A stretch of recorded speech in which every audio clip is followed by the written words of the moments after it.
is Trevor Moore, the freshman out of Golden, Colorado, 6'1", 213 pounds.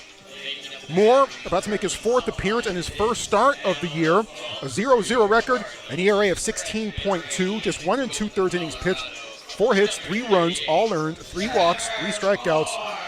Opposing batters hitting .444 against the youngster who has already dealt 3 wild pitches and hit 1 batter. Moore's last performance was in that game against Pacific last week that was supposed to be played here on Monday, then got moved to Tuesday, then got moved to Stockton and was played Wednesday out in the Valley.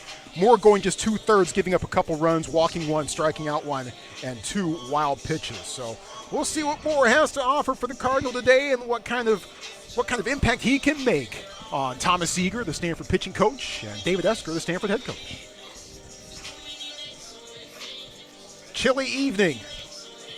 I feel like I've been saying that for the last 3 months now, but 50 degrees as we are set to begin this one. No clouds in the sky at this point.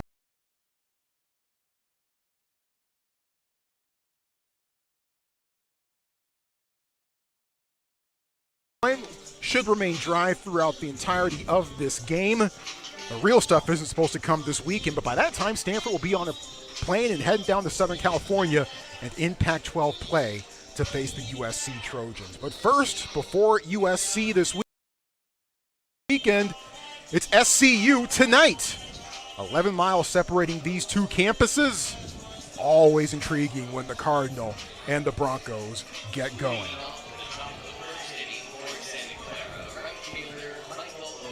It begins with Michael O'Hara stepping up to the plate. He's a senior from Danville.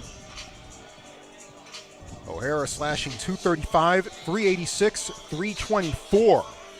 Has 1 triple this year and has been hit by 3 pitches. Broncos at 5-4 on the season. As Moore rocks and deals. First pitch, fastball, up and out. Away we go. Cardinal and Broncos enjoy the game.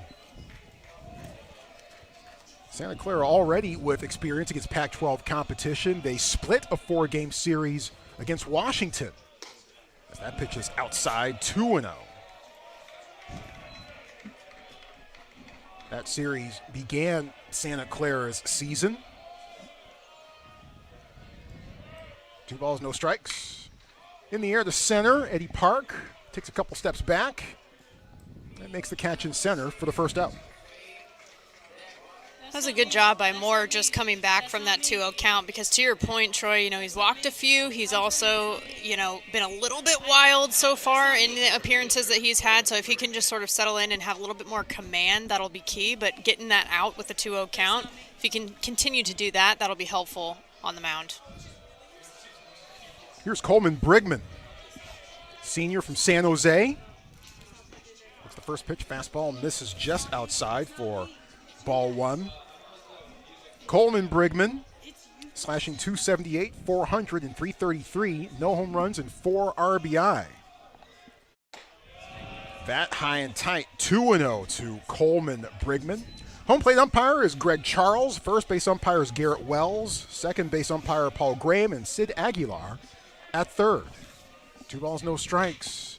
And this one's in the air, the center, a few steps back once again. Not a replay, folks, as Eddie Park makes that catch, 2 gone. No, but again, as a pitcher, your job is to get these hitters to just miss. You don't have to strike everybody out. You don't have to do that. You can let your defense work. They can get on top of it. You can roll them over, or you can get them out in the air. But as long as you get them to just miss and produce outs, that's what your job is.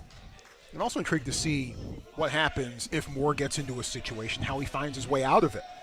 All learning moments for the youngster, who now faces Robert Hipwell. That one is high and outside for ball 1 to Hipwell, the sophomore from Santa Cruz. Hipwell slashing .286, .529, and .810. On-base percentage and slugging percentage, team highs for the squad. 3 home runs and 5 RBI.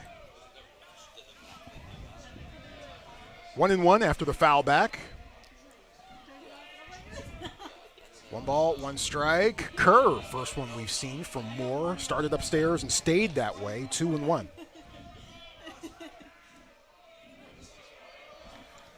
335 down the lines at Sunken, 375 to the gaps, 400 to straightaway center. Outfield fences, 10 feet high.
That one's in there, called strike two.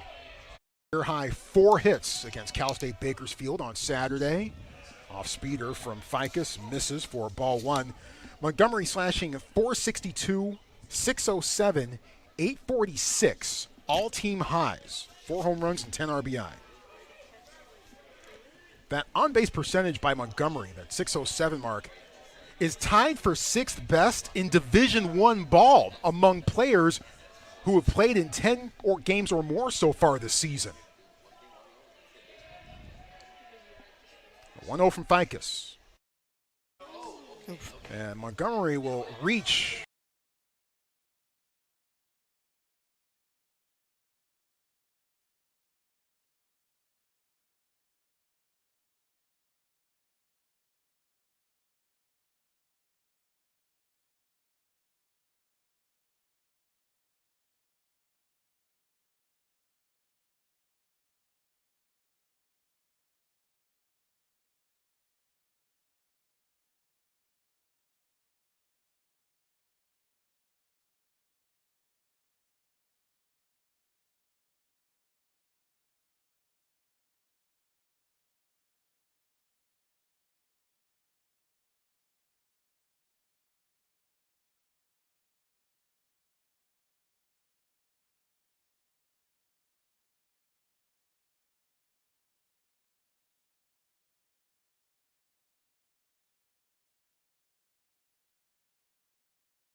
but not quite the way he would prefer as he gets hit on the foot.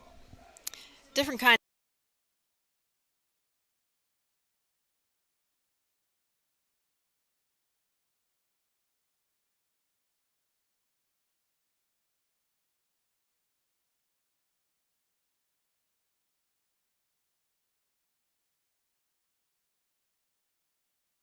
Hit to find your way over to first. And even so, Stanford will continue to play through dead week and finals week. 1 ball and 2 strikes to Dawson Brigman. The pitch just misses somewhere. 2-2. And that's not easy. You know, this is really where the student part of the student athlete piece comes into play, where you're trying to maintain your classes. You're also on the road trying to study while trying to compete at the highest level. So it's not something that's easy to do. There's a fly ball to the right going back. Braden Montgomery, he can't judge it. It lands over his head and bounces at the track.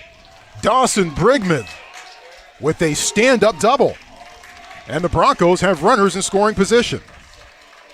That was a great at-bat. You know, he came back from an 0-2 count, was able not to chase anything, didn't chase anything in the dirt, and he just waited for his pitch and got really the middle of the ball there. Just a nice swing. Almost left the ballpark. And Lopez kind of served him up the buffet a little bit. Fastball, slider, curve. We saw a little bit of it all from Lopez in that at-bat. Jack Harnish, graduate transfer originally from Colts Neck, New Jersey. Fly ball to left, coming in and bouncing in front of Alberto Rios. The run scores. Harnish heads to second, and Santa Clara takes a 1-0 lead. That was an interesting play because you could tell Tarantino was ready to tag up on that from third base, so he went all the way back to the bag. But then seeing it hit the ground, he just took off again as well, so I'm not sure. I think Rios maybe just a little bit shading towards left center, but it seems like he might have just sort of misjudged the depth on that play. So runners at second and third, still nobody out. Malcolm Williams, the sophomore from Lake Oswego, Oregon, swings and misses. Maybe that's actually just got a piece of it. In either case, it's strike 1 to Williams. Williams slashing 286, 359, 371. 1 home run, tied for the team high with 7 RBI.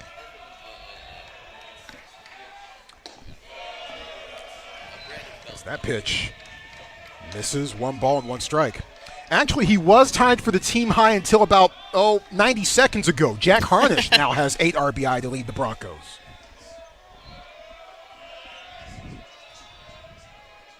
1-1. That's ball blocked by Som. No one going anywhere. Great job by Som, just turned into a wall back there. Still no outs, too, so they have to be, you can see the infield at least slightly in the corners. Shaded in. Williams went around, and now the count goes to 2-2.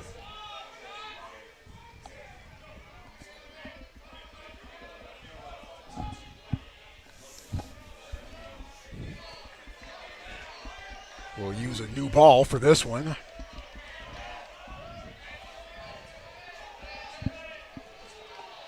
Dawson Brigman at third. Jack Harnish at second.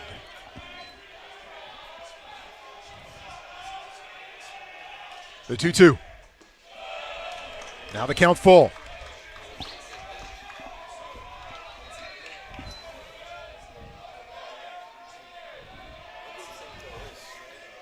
A hit batter, a double, and a single so far for the Broncos. And now the bases are loaded. Defensively, at least now, Stanford has a lot of options in terms of turning 2 anywhere. You can get a force out. They could potentially get a double play out of it with no outs, but this is definitely an opportunity for the Broncos to get on the board again. Already 1-0. Santa Clara looking for more as Ben Steck comes to the plate. A junior, a transfer, originally from Mill Creek, Washington, transferred from Everett Community College. Steck slashing 188, 364, 188. No home runs and 4 RBI, but 2 of those RBI came on a 2-run single in the bottom of the second against Washington in the season opener. Those were the Broncos' first runs of the season. Bases loaded here with nobody out. As Lopez tries to work out of the jam, he tries a fastball, and it goes down low for ball 1.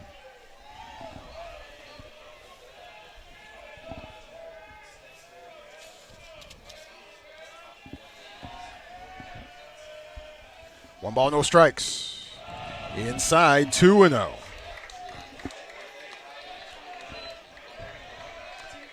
By the way, you can close the book on Trevor Moore. 1+, no hits, 1 run it was earned, 1 walk, 1 wild pitch, and 1 hit batter in 25 innings of work. The 2-0 floats it, misses, 3-0. Not only because the bases are loaded, you obviously don't want to walk a run in, give him a freebie. But this would also turn the batting order over for the Broncos. And more folks starting to head over towards the Stanford bullpen from the dugout. Time called. Brigman at third with a double. Harnish at second with an RBI single. Williams at first with a walk. The 3-0.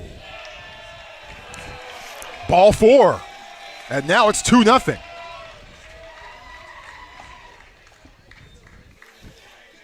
That's really just a cardinal sin, no pun intended, as a pitcher. You don't want to give him the freebies. You got to let your defense work, and this is a very capable defense that Stanford has. Well, back up to the top of the order we go. Michael O'Hara flew out to center to begin the game.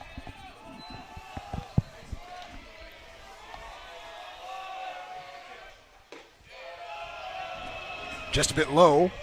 Ball 1.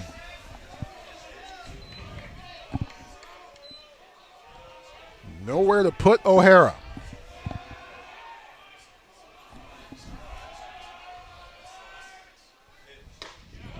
That one's in there, called strike 1, stopping a streak of 7 consecutive balls.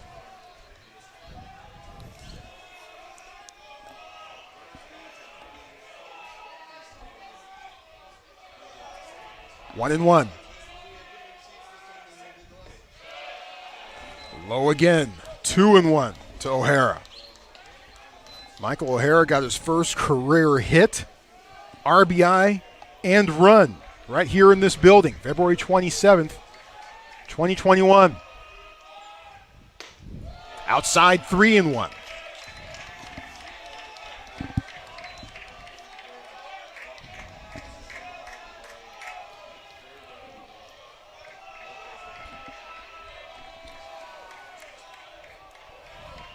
The 3-1 pitch to O'Hara.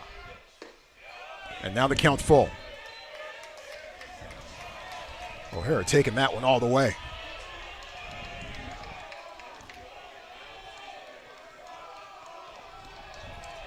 Bases loaded, still nobody out. On the ground to Bowser. His play is over the first. They get one, but the Broncos get one as well. 3-0 now, Santa Clara with the lead. Well, and that's what you call an intelligent out or a productive out in this situation. When you have runners in scoring position, but especially a runner at third base with less than 2 outs, you do want to hit something on the ground to the right side. That gives the opportunity for that run to come across. So despite getting out yourself, in that case, O'Hara does a nice job of bringing in another run. Yeah, he'll take that trade every time. Coleman Brigman flew out to center in the first.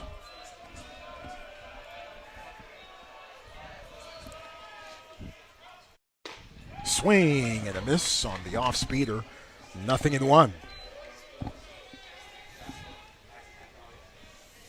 Malcolm Williams at third. Ben Steck at second.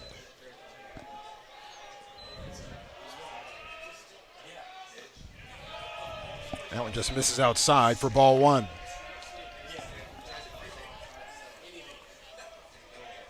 Hit batter, double, single, walk, walk. And an RBI ground out. That's how this top half of the second has gone so far for Santa Clara as Brigman swings and misses again, 1-2.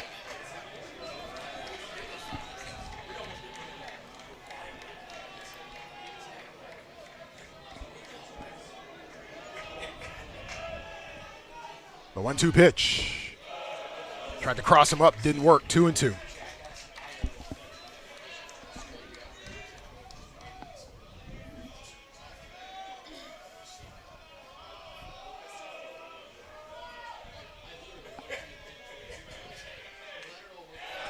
Nubs it back to the backstop.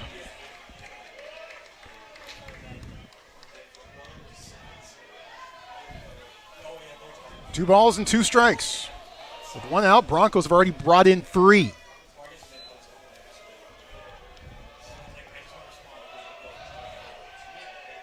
The 2-2. Got him. Swing and a miss, strike 3. It's a huge out for Lopez.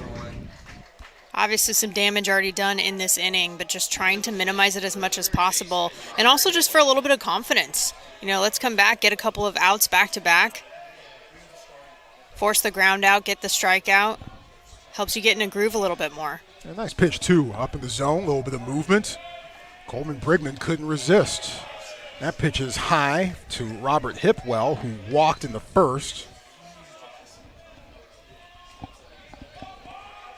Hipwell with a solo home run at UC San Diego over the weekend. That came on Saturday. Lopez backdoors a curve in there, called strike 1. 8th different batter of this half inning for Santa Clara.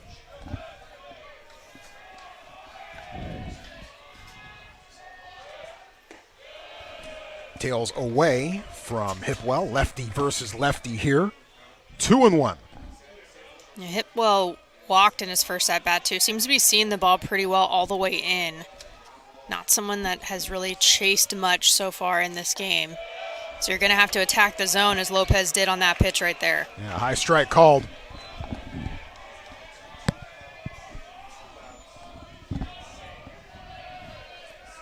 Two balls, two strikes, 2 outs, 2 on. Fastball, outside corner, got him looking. But 8 come to the plate for the Broncos, and 3 of them come around to score. Bottom of the second, in just a moment, with Santa Clara ahead 3-0.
Night falling over Sunken Diamond. Santa Clara taking a 3-0 lead to the bottom of the second. First 5 Santa Clara batters reached in the top half of the first, or top half of the second rather.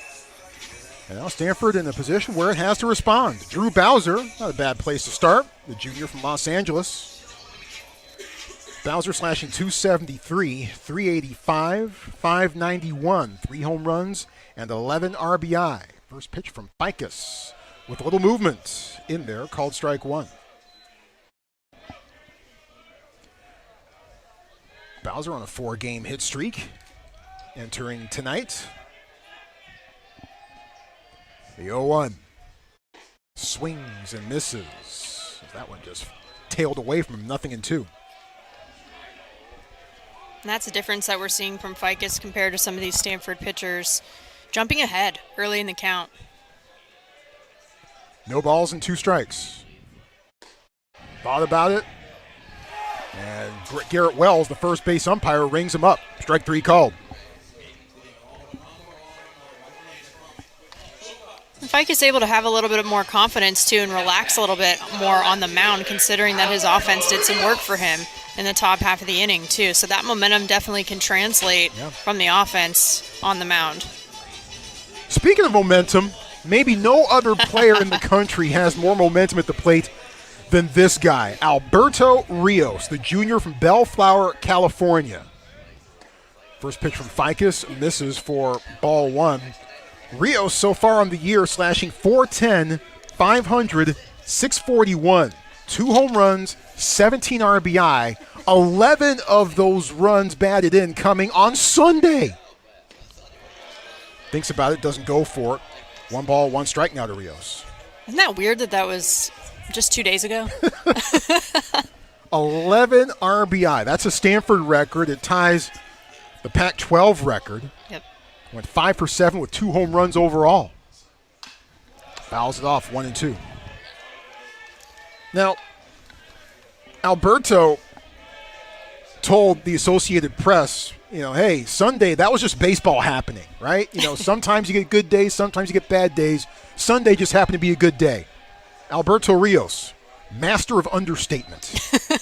1-2, got him. Swing and a miss. Nasty stuff from Jared Ficus.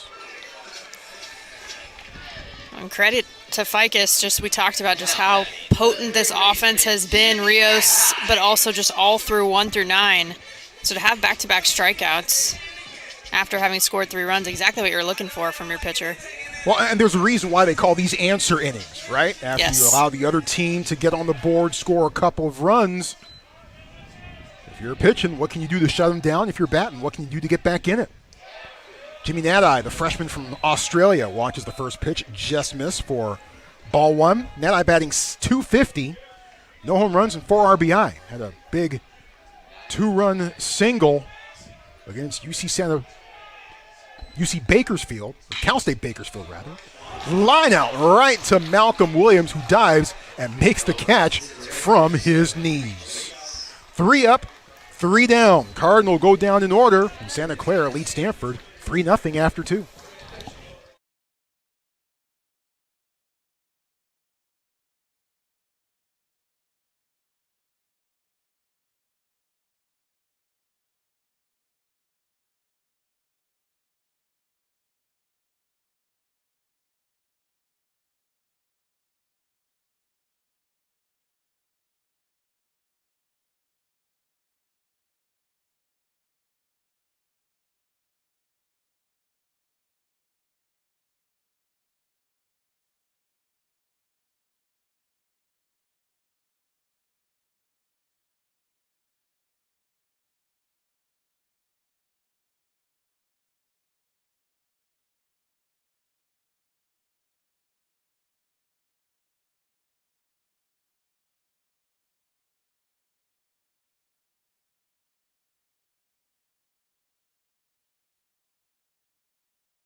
Start of the 3rd inning, and the 3rd different pitcher for the Cardinal on the mound. Joey Dixon, the junior from South Jordan, Utah. Jordan making his 6th appearance of the year, a 2-0 record, ERA of 6.10.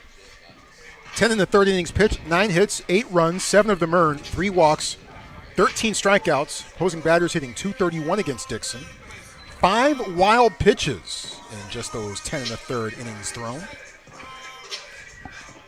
So Trevor Moore, who got the start, the freshman from Golden, Colorado, went just 1+, and got charged with 1 of the 3 runs that Santa Clara pushed across in the top half of the 2nd. Nicholas Lopez in the book with 1 inning of work, 2 hits, 2 runs, both earned, 2 walks, and 2 strikeouts.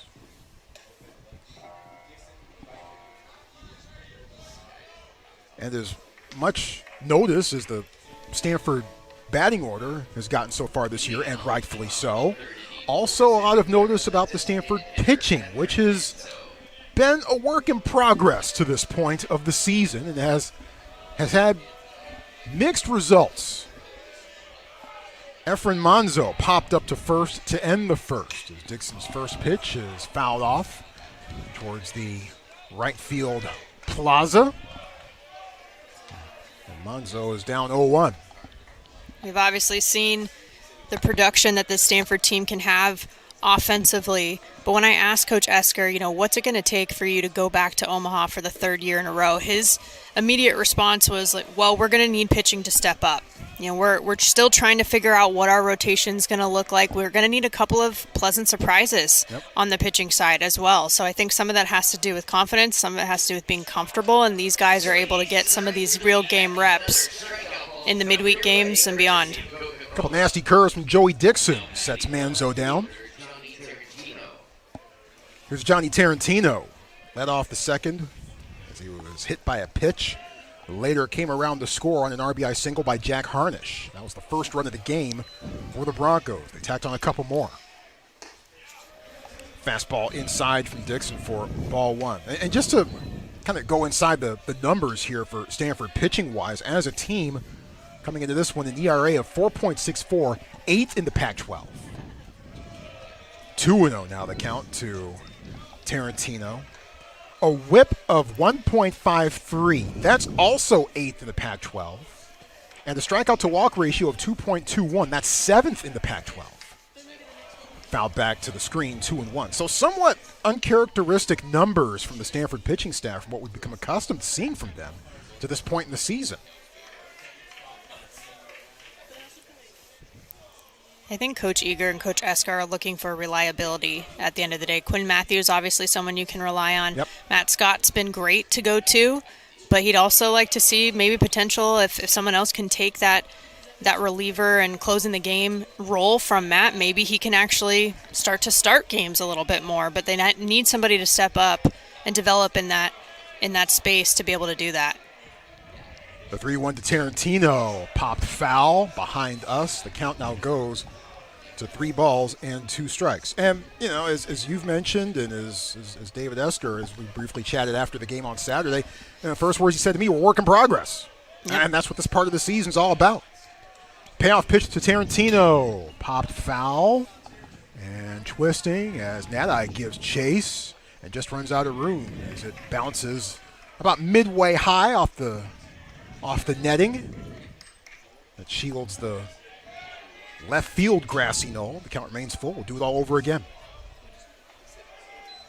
And that's why preseason is so interesting, because you do have the inner squads and you are going after it against your own teammates. As that one misses down low, ball 4. But at the same time, nothing really replaces real game reps. Yep. So it is a little bit different when you're facing an enemy on the other side versus somebody that one of your teammates, maybe their tendencies and their patterns really well as well, more so than you might know some of these other hitters. Well, and that's why these midweek games can also be very interesting as well, as Dawson Brigman, who doubled and scored in the second, comes to the plate. That one's high from Dixon for ball 1. Because, look, let's face it, on these midweek games, you generally get a bit deeper into your pitching staff, and what often determines how far teams go in the NCAA postseason, how deep your pitching staff is. You need to have the arms to be able to survive, especially if you get into the elimination bracket in the regionals. You need to have enough arms to get you out of there. And if you don't have the pitching depth, it can be a pretty tough road once you get to that time of year. 1 ball, no strikes. Quick snap throw back to first. And it is an opportunity for the pitchers who are seeing some time in these midweek games. Coach Esker said, I'd love to have a Tuesday starter. They had that luxury in the past where they could go 5 to 6 innings or maybe even just run it. Yep. And some of the Friday starters had come from being Tuesday starters. But this year it's just a little bit different. They're going to use a number of folks to figure out. Som can't find it. Tarantino takes advantage and heads to second on the wild pitch.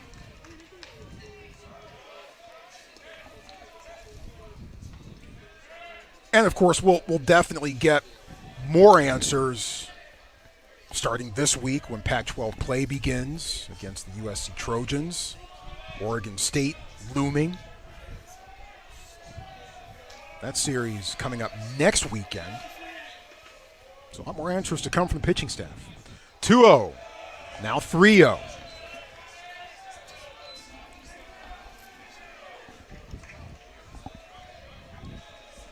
Dawson Brigman against the Huskies in Game 2 of a doubleheader on February 19th went 3 for 4 with a couple of doubles and drove in a run.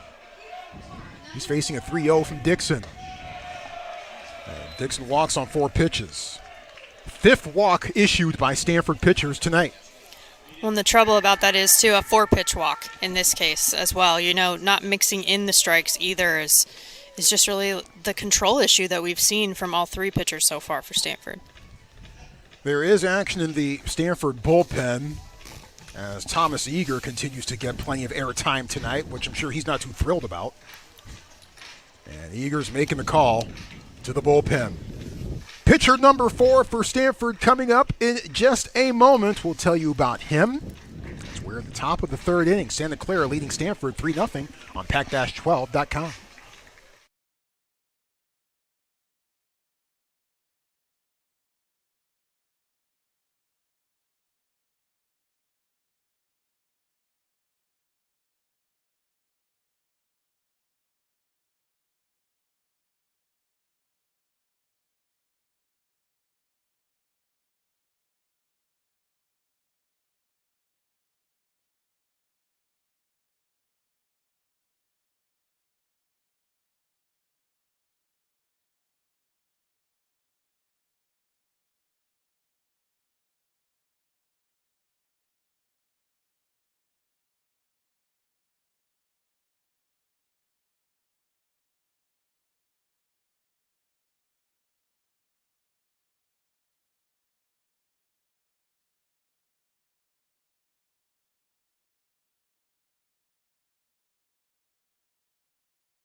We're in the top of the 3rd inning, and Stanford is already turning to its 4th different pitcher tonight. Max Meyer getting the call. Meyer, a senior from Belmont, Massachusetts. So far this year, Meyer with 4 appearances on the season, an ERA of 13.5. 2 2/3 innings pitched, 8 hits, 4 runs, all earned, no walks, and 5 strikeouts. Opposing batters hitting .500 against Meyer, who pitched on Sunday against Cal State Bakersfield. Just a 1/3 of an inning. Gave up a hit, retired the batter, threw 5 pitches. So here he is once again tonight, just 2 days later. Stanford started with Trevor Moore. He went 1+. Then Nicholas Lopez, who finished out the 2nd inning. Joey Dixon started off quite well, striking out Efren Monzo on 3 pitches. But then back-to-back walks, costing him the rest of his appearance. Now here's Max Meyer. Broncos with 2 on and 1 out, and up 3-0 in the top of the 3rd. Jack Harnish with the RBI single. Spin throw back to second. Johnny Tarantino, who was at second. Dawson Brigman at first.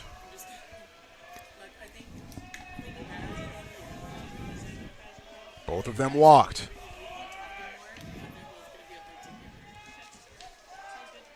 Meyer from the stretch. The pitch down low, ball 1. Jack Harnish, a graduate transfer from Fordham. Hit 2 home runs and 16 RBI for Fordham last year, and hitting .242 along the way. Reached base in 22 straight games last season. One ball, no strikes. Spin throw back to second for Meyer.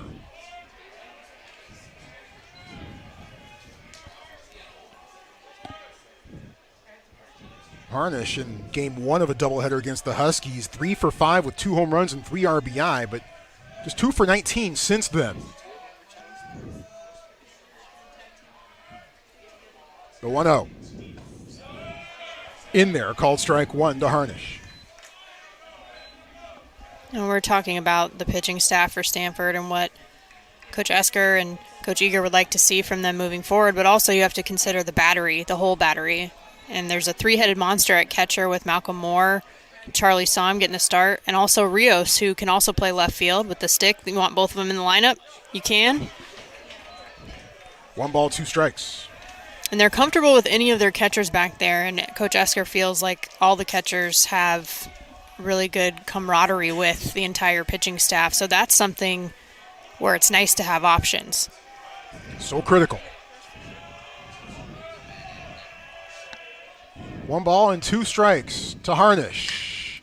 Taps it, fair ball. Graham handles it, shovels it to Meyer, 2 gone. Everybody else moves up 90 feet.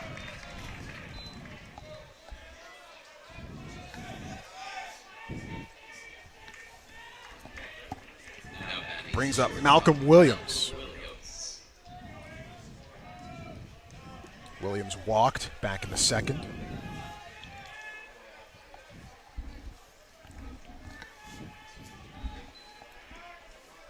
With 2 runners in scoring position and 2 out.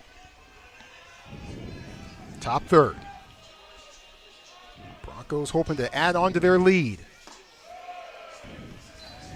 1 ball and no strikes to Williams, who started the season with hits and an RBI in the first 5 games of the season. Hit 400 and drove in 6 during that neat little streak for him. The 1-0 to Williams. Floated in there from Meyer, 1-1.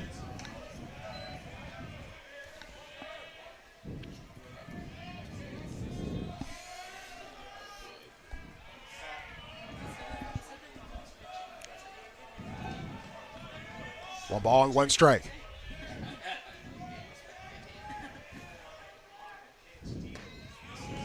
Tries inside, doesn't get it, 2-1. Knight has completely fallen now here in the Bay Area. You can feel the temperature dropped a little bit as well. Yep. 2-1. Down the line, foul ball.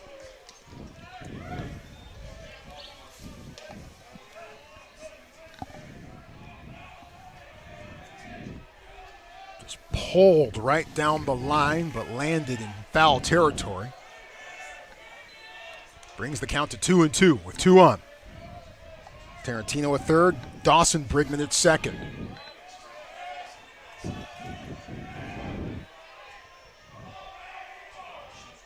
The 2-2 pitch. Low and outside, count full.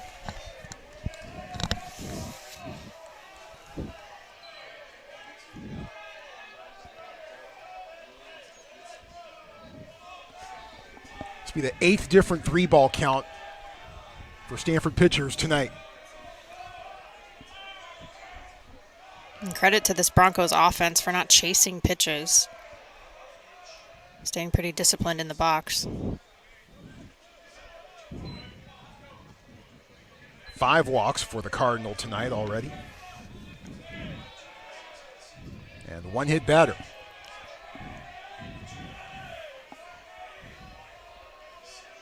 The 2-2. Hit to left. Rios trying to get there, diving, and he makes the grab. Alberto Rios saves potentially what could have been a big inning for the Broncos. And it remains a 3-0 lead for Santa Clara going to the bottom of the 3rd.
Santa Clara 3, Stanford 0 as we begin the bottom of the third inning.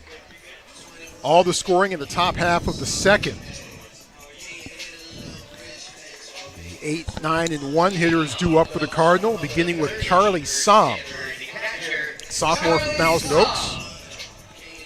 Som hitting .267, no home runs and 1 RBI.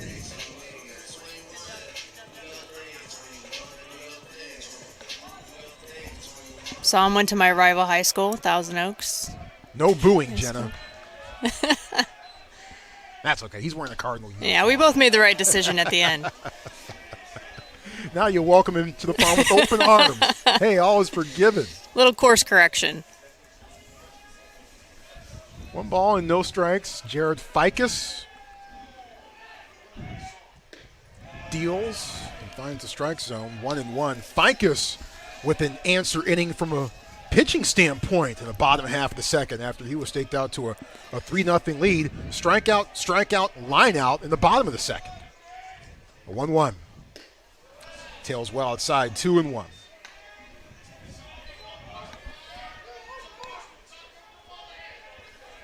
Ficus handled that one very well and also got a little help from Malcolm Williams, who made a diving play to end the bottom of the second at short.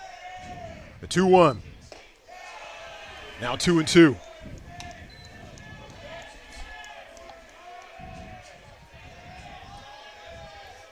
Breeze kicking up a bit here at Sunken. Wind blowing in from right. See the flags moving a bit out by the batter's eye. This one on a couple of hops, charging. Hipwell throws to first, 1 gone.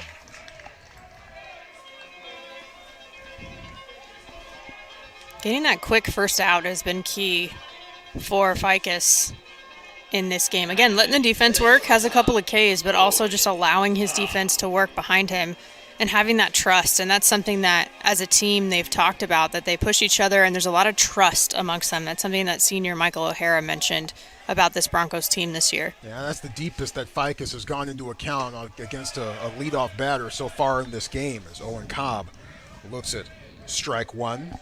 Cobb, the senior from Seattle, has been magnificent, smashing .391, 400, .652 with 2 home runs and 12 RBI. The 0-1 from Ficus on the ground, gobbled up by Dawson Brigman, 2 away. Well, it took just 1 pitch two pitches for Ficus to retire Eddie Park to start the first. Struck out Drew Bowser on 3 pitches to begin the second. And went to a 2-2 count before getting Charlie Som to ground out to begin the third. Speaking of Eddie Park, here he is. 0 for 1 on the evening so far.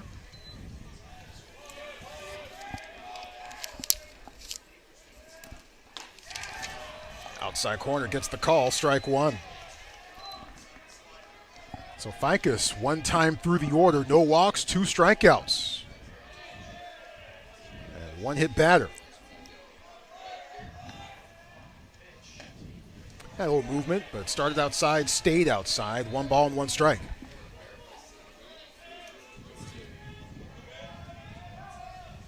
And he's gotten help from his friends in the infield along the way. 1 ball, 1 strike to Park. Watches that one go upstairs, 2-1. And it's not that often that you have an offense like this where you have your leadoff hitting .314 and then Owen Cobb in the 9th spot hitting .391 coming into this ball game too. So been through the lineup once, looking for some adjustments from the Cardinal this time around. And he holds off of that one. Count goes to 3-1. He had an exciting milestone earlier this season against Rice, reaching that 100 hits in his career. Had his first career home run, too. This one back up the middle, handled by Williams. Throw on a hop, skips away from Harnish. So Eddie Park is safe. E6, the call.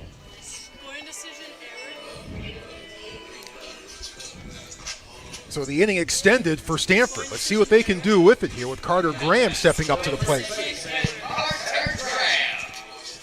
It's just their second base runner that they've had since Montgomery got hit by a pitch back in the first inning, too. So this is finally an opportunity here, although with 2 outs, to go for that old adage where it's get him on, get him over, get him in.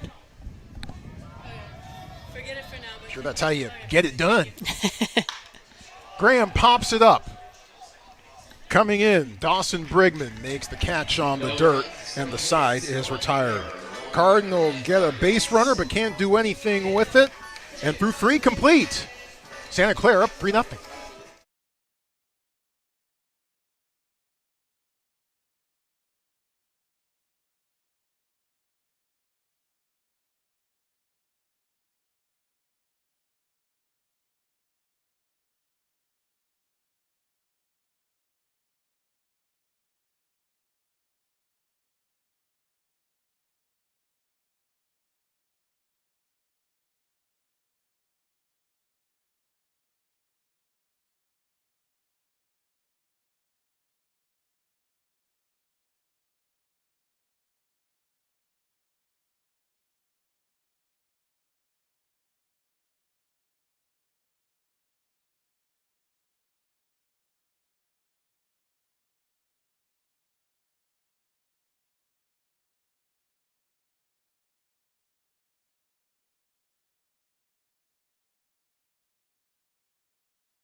Santa Clara up on Stanford 3-0 as we begin the 4th inning. Troy Clarity and Jenna Becerra, great to have you with us, all with the rest of our pack-12.com and GoStanford.com broadcast crew. Final game of a homestand for the Cardinal before they hit the road and head down to Southern California for the second time this season. But this time it'll be for conference action. Ben Steck leading off for the Broncos as we begin the 4th. Off the fists to Bowser to first. 1 pitch, 1 out. That's that efficiency that the Stanford pitchers have been looking for. 1 pitch, 1 out. You'll always take that every day. Efficiency has not been the hallmark of Stanford pitching so far tonight. But that perhaps a good way to help turn it around as we go back to the top of the Bronco order. Michael O'Hara is 0 for 2. An RBI ground out for him back in the 2nd.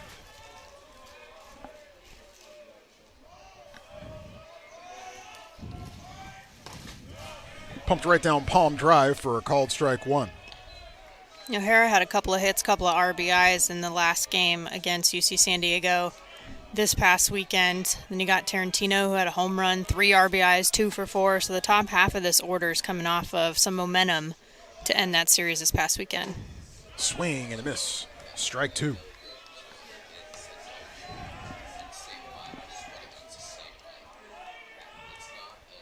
Broncos out of the West Coast Conference. Just 11 miles down the road from Stanford.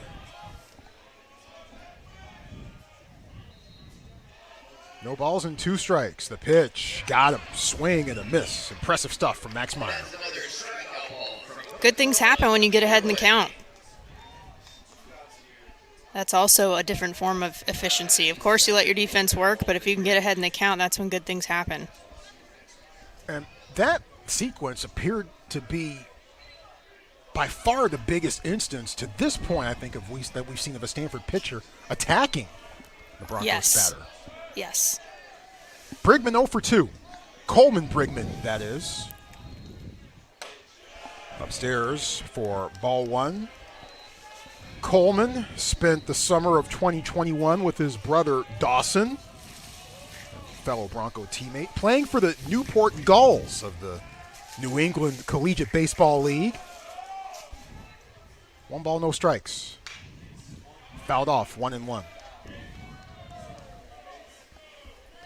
Always such a fantastic experience. The collegiate baseball play during the summer. Kids get to go back east, play some ball in a pretty cool part of the country, and then come back and apply what they've learned back on campus. The 1-1.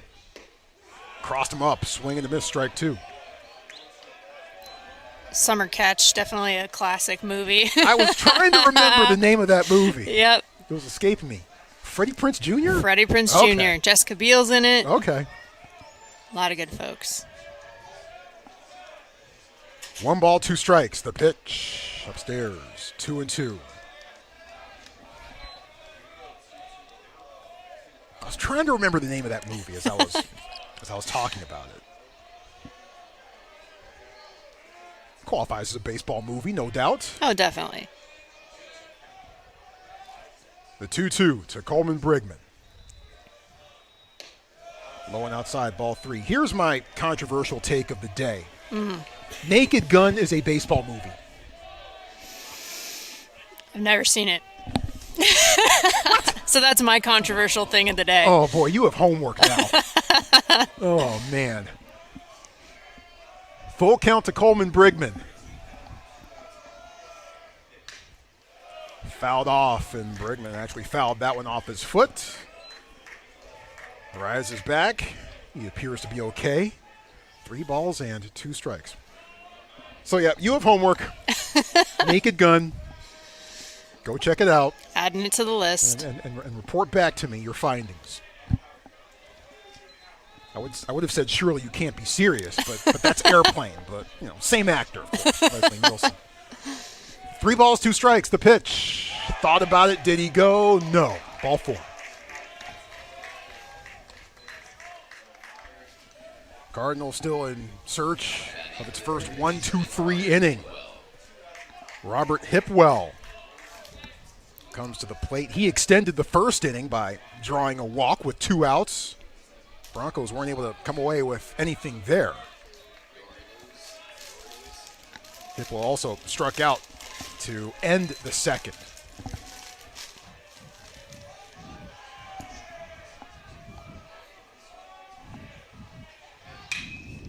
Fly ball to left. Rios finds it. And comes back in, and it drops behind him. Coleman Brigman comes around to score. Santa Clara takes advantage of the Cardinal mistake, and now it's 4-0. You could kind of see Rios starting to drift back a little bit, and the ball eventually landed just behind him and out of his reach. And drifting is the right word. I think when you're on defense, especially trying to cover some ground in the outfield, you have to keep your feet moving. And you can't really slow down. And when you're drifting, that's what you're doing, is you're sort of slowing down, coming around the ball. And that's what he did. And we saw him kind of let that other ball drop earlier in the game as well. So he's just trying to get used to it out there in left field. So again, the inning continues for Santa Clara. Efren Manzo struck out to begin the third. Good fastball from Max Meyer. Strike 1 called. Well, with 2 outs, that ball was hanging in the air for a while. So, yes, Brigman able to just keep running around the bases. So it's an unfortunate turn of events for Stanford.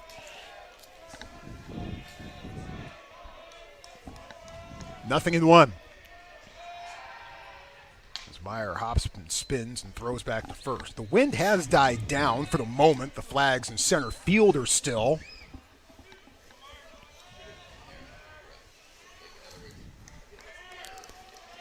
Well, I mentioned earlier, too, that Rios is really part of the 3-headed monster that is the catching staff for Stanford, but he's been seeing some time in the outfield, getting himself in the lineup. 1-1. Those are the types of reps that you need as well. We talked about the pitchers getting those reps. Yep. Your defense as well needs to get reps in the positions that they may play.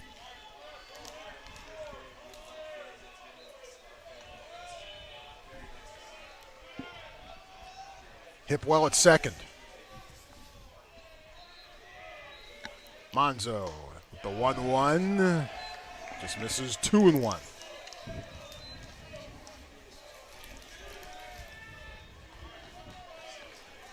Meyer collecting himself for a moment.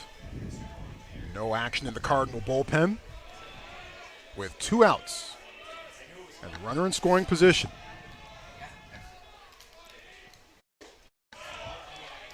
Foul tip, 2-2. Talked about the response that Ficus had, for example, after his team gave him some runs and he came out there and shut it down pretty quickly against the Stanford offense. Well, now we're trying to see how is Meyer going to respond after an error is given up like that, and then you end up allowing that run to come across. How do you respond in the next batter? That one is hit, a line drive right to Owen Cobb, who climbs the ladder and makes the running grab. Broncos tack on one more on an error by Alberto Rios. And Santa Clara on top 4-0. Bottom 4th in the moment.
Bottom 4th about to unfold. Santa Clara leading Stanford 4-0. Cardinal looking for their first hit of the day.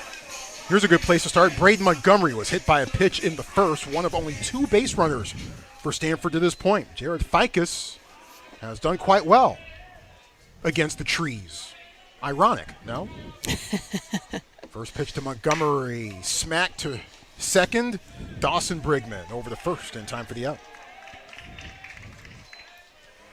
Well, one top 10 team has already gone down today. Number 10 TCU lost to UT Arlington. That was an 8-7 final earlier tonight. Santa Clara would love to knock off the top 10 team here in Stanford tonight, while the Cardinal would love to get back in this one. Those midweek games can sneak up on you. Yep. As Malcolm Moore watched the first pitch outside for ball 1. Moore grounded out to short to end the first.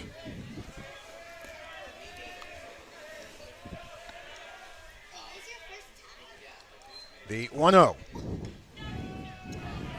0 away, 2-0. And it's always intriguing to see what people make of some of these midweek results. And obviously I think, not all midweek results are the same. Sometimes they tell you different things. Sometimes they might not absolutely tell you anything. It just depends on the teams, on the circumstances involved. Sometimes guys are, not playing, so maybe the more favored team is not playing with all hands on deck. All sorts of different things go into it. That one is smacked past Ficus, but Malcolm Williams throws over the first for the out. It's especially true this early in this season as well. And one example is that Tommy Troy not in the lineup today, as we've seen him being a pretty consistent part of this Stanford starting lineup. So, yeah, it depends. Context does matter. Yep. now, that being said, even without Tommy Troy, this is still a very, very potent Stanford lineup. Drew Bowser struck out to begin the second. Thinks about it, doesn't go for it. Called strike 1. Have to give a lot of credit to Ficus for having yet to give up a hit to the Stanford offense. They're about a time and a half just about through the order already, and with how potent they've been, the 24 runs they scored on Sunday, to be doing this so far about halfway through this game is pretty solid. That one didn't miss by much. By my count, 6 first pitch strikes dealt by Ficus. 1 ball, 1 strike to Bowser. Swing and a miss. 1 ball and 2 strikes. That one had some movement. Bowser thinking one thing, while the pitch did another. 1 ball, 2 strikes. Got him. Swing and a miss, strike 3. Third strikeout of the evening for Jared Ficus. Santa Clara in control through 4. Broncos 4. Cardinal nothing.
Four runs, 2 hits, 1 error for Santa Clara. No runs, no hits, 1 error for Stanford as we begin the 5th inning from Sunken Diamond.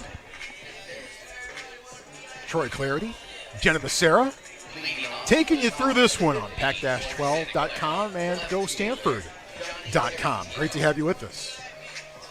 And for those wondering, any Stanford fans, no relation to Timo Becerra on this Stanford roster, the sophomore, although there were some nice video clips of him in between innings getting to know you. We do both enjoy naps on off days, I will say that. Okay. I enjoy naps on days, too. Johnny Tarantino. Looks at that one. Go all the way back to the backstop for ball 1. Tarantino hit by a pitch. Came around the score in the 2nd. Walked in the 3rd. So a fairly eventful day for the youngster from San Jose. Played football and baseball at St. Francis High School. 1 ball, no strikes. Off speed, swing and a miss. 1-1. St. Francis, isn't that where Kevin Dana went to high school? I can never remember. You might be right. That's possible. Yeah, our colleague, KD. 1 ball, 1 strike. Floats outside. 2-1. Other finals from Pac-12 teams today. Out in Stillwater, Oklahoma State beat Arizona State 8-4. Max Meyer deals the 2-1, swing and a miss down low, 2-2.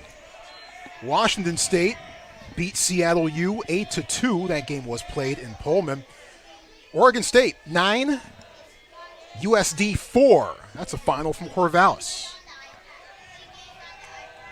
2 balls, 2 strikes to Tarantino. High fly ball to right. Braden Montgomery on the run, and it bounces in foul ground and hops into the Stanford bullpen as Montgomery just ran out of room. Part of me wants to say that if this was a day game and a warm one, that ball might have been trouble.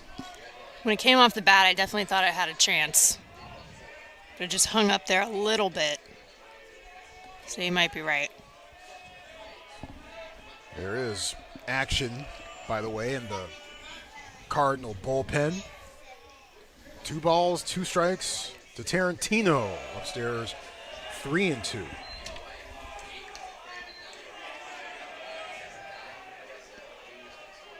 It's Ryan Bruno warming up.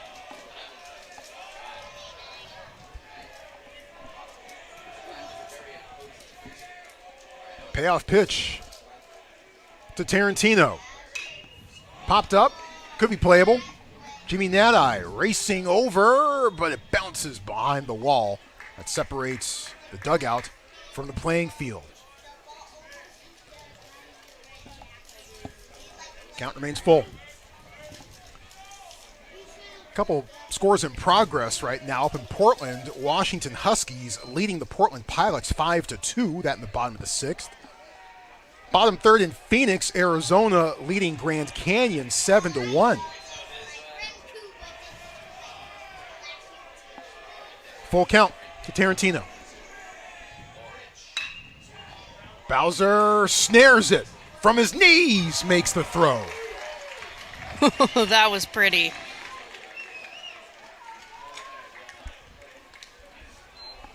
Bowser going back to his left, went down, gobbled it up, and made the throw from his knees. Here's Dawson Brigman. Doubled and scored in the second, walked in the third.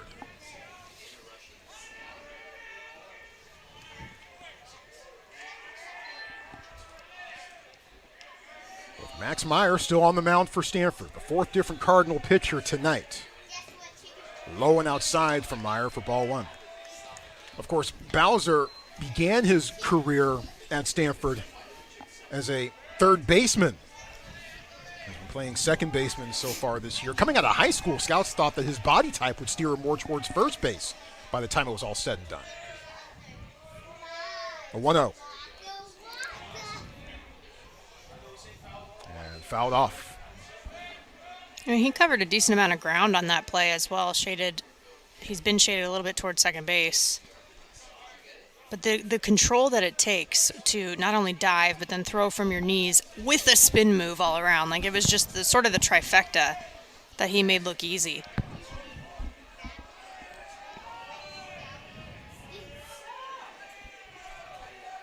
One ball, one strike. Low and outside. And Bowser's got some size to him as well, right? 6'4", 226. So that's a lot to get moving and to coordinate and to make a play like that look relatively easy. 2 balls and 1 strike. Foul tip, 2-2.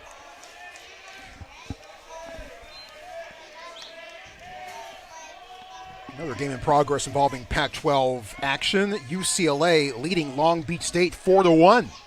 That game in the bottom of the third in Westwood.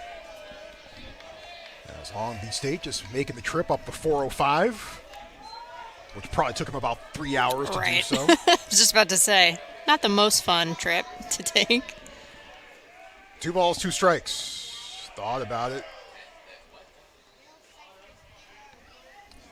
And the count goes to 3-2.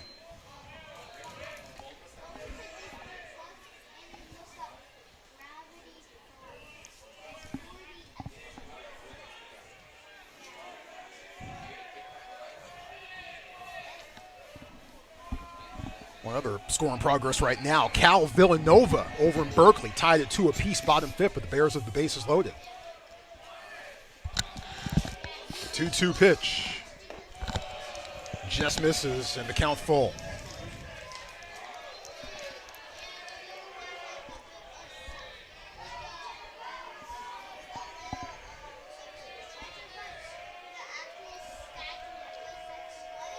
Cardinal pitchers have already walked 6 tonight.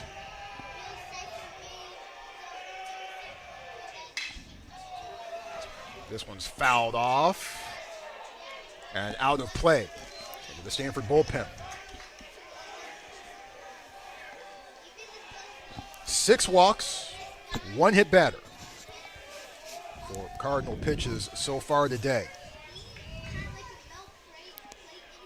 And they've only given up 2 hits. Yeah. So, to score 4 runs on 2 hits is pretty efficient, but also I think telling that there have been a lot of freebies as well in this case. Yeah, four runs on 2 hits. That means you're getting help. Yeah. The 3-2 pitch. Dawson Brigman stays alive. And help can be in the form of the walks, as you mentioned, Troy, or, that error in left was pretty big. Yeah. It did score another run for Santa Clara. Alberto Rios trying to make the catch in left field, but misjudged it just by the slightest of margins.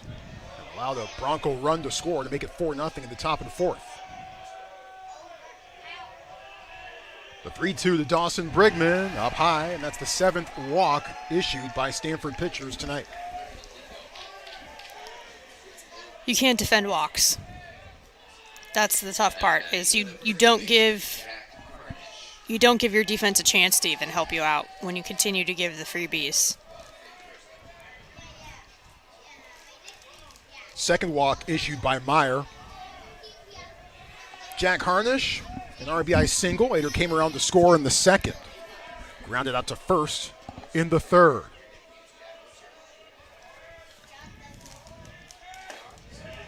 That pitch in there called strike 1 from Meyer. That's a good response. Attack the zone right on that next pitch.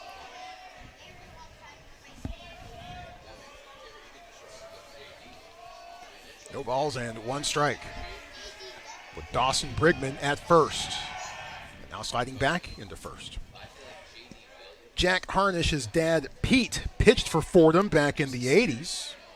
And if Pete Harnish, that name sounds familiar, it probably should. He was the number 27 overall pick in the 1987 Major League Baseball draft by the Baltimore Orioles. Ended up winning 111 games and was an all-star in 1991. Outside, 1 ball and 1 strike to Jack Harnish. So Pete had a pretty good career.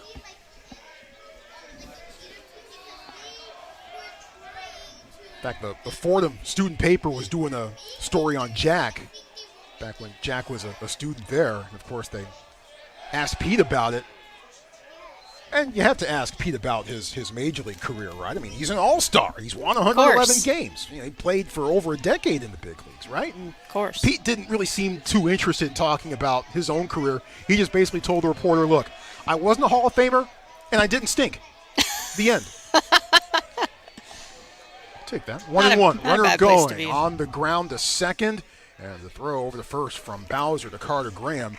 2 gone. Brigman does advance to second.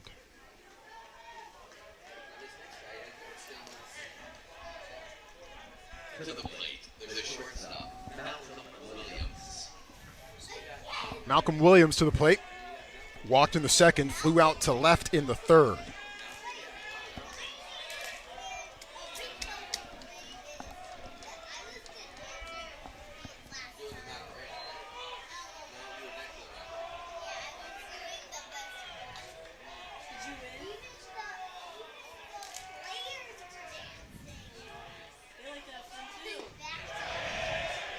The appeal to first base umpire Garrett Wells, who agrees with the Stanford dugout.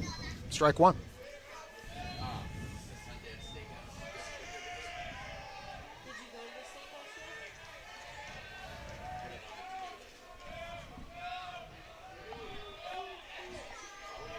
Dawson Brigman, the runner at second.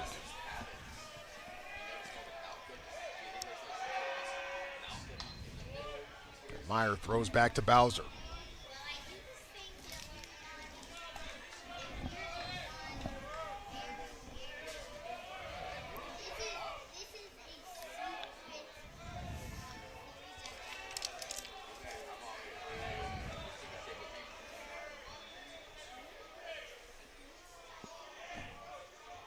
The 0-1.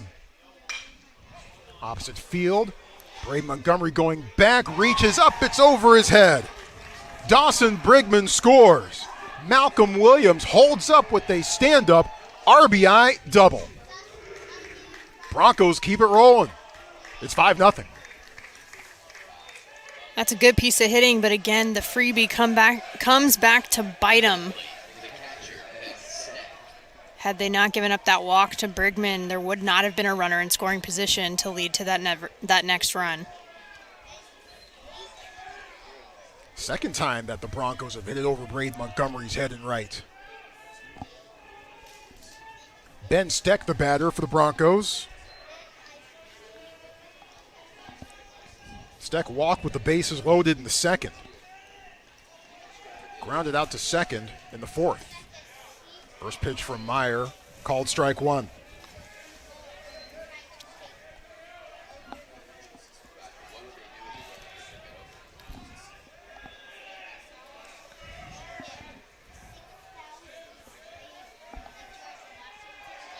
No action right now in the Stanford pen. Earlier, Ryan Bruno was warming. High, ball one to Ben Steck.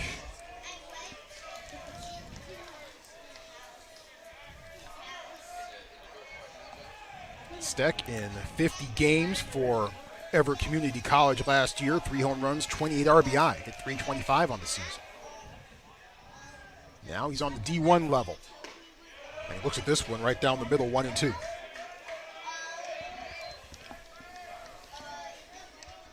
It's a pretty important at-bat here for Meyer. You'd like to really shut this inning down without going back to the top of the order for the Broncos, if possible, especially with the runner in scoring position. A 1-2, 2 and 2 now. Sam has to reach up to grab that one.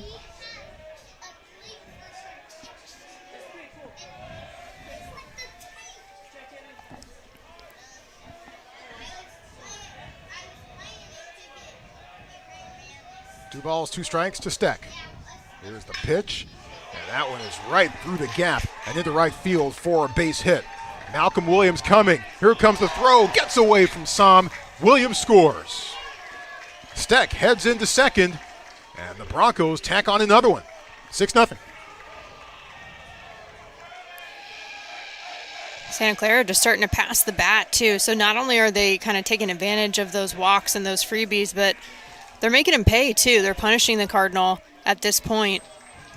Nice piece of hitting, too, right through that 3-4 hole. Yeah, a gigantic hole between first and second, and Steck just took advantage of it. Call to the bullpen is being made, and Stanford will turn to its 5th different pitcher tonight, as Max Meyer can't quite close things out here in the 5th. Santa Clara ahead 6-0. New Stanford pitcher in just a moment.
Ryan Bruno, the new pitcher for the Cardinal, a junior from Wellington, Florida, 6'3", 221, a lefty who has had terrific moments throughout his Cardinal career.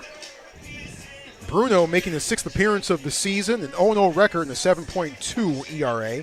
Does have 1 save to his credit. 5 innings worked, 2 hits, 4 runs, all earned, 9 walks, 5 strikeouts. Opposing batters hitting 133 against Bruno, who was uncorked 4 wild pitches and hit 2 batters. Bruno coming into the season appeared to have the inside track on being the Cardinal closer. As of this exact moment in time right now, Matt Scott appears to be the leader in that department. So perhaps a big inning here, a big outing rather, for Bruno coming up. And that's something that Coach Esker actually specifically said. Matt Scott was one of the better starters that they had back in January in those inter-squad situations. So they are looking for someone to step up and take on those closer roles from Matt Scott so that can give them more options. So for Bruno, too, coming in as a preseason All-American by both the NCBWA and D1 baseball, he's clearly very capable. Also a member of the USA Collegiate National Team during his career, so this is potentially an attempt to just stop the bleeding and get someone some good reps. Bruno threw a scoreless inning on Sunday against Cal State Bakersfield. With a walk, a strikeout, and hit batter along the way. He fires a fastball, and it's fouled off. 0-1 to Michael O'Hara, who had an RBI ground out in the 2nd, struck out in the 4th. And Bruno, a guy who can rear back and bring the heat. Can hit up to 97 on the gun. It really opened up some eyes in the bullpen in the latter portion of last season. The 0-1. There's that fastball again. It's on the outside corner, called strike 2. It's a good start to jump ahead like that as well. Also forgot to mention that Bruno was one of 8 Cardinal players on the preseason All Pac-12 list coming into this 2023 season. The 0-2 to O'Hara. Popped up and foul, landed in the stands. In front of a couple of the Redcoats who didn't seem interested at all in fielding that one. 0-2. And even to see the fact that O'Hara actually fouled off an 0-2 pitch, that means that in this case, Bruno was still going after it, the hitter. You never want to hang something over the plate with 0-2. Absolutely not. You want to try to get them to chase if you can, but you also want to be able to attack the zone and have the confidence to go after hitters. No balls, 2 strikes, off the fist, fouled off once again. Max Meyer couldn't quite finish out the 5th. Malcolm Williams extended things with an RBI double. And later came around to score on an RBI single by Ben Steck, who advanced to 2nd. The 0-2 pitch from Bruno. Swings. I think he went around. That should be a swing and a miss. Meanwhile, he does head down to 1st. So it's a strikeout, but it's also a wild pitch as well. And runners at the corners with 2 out.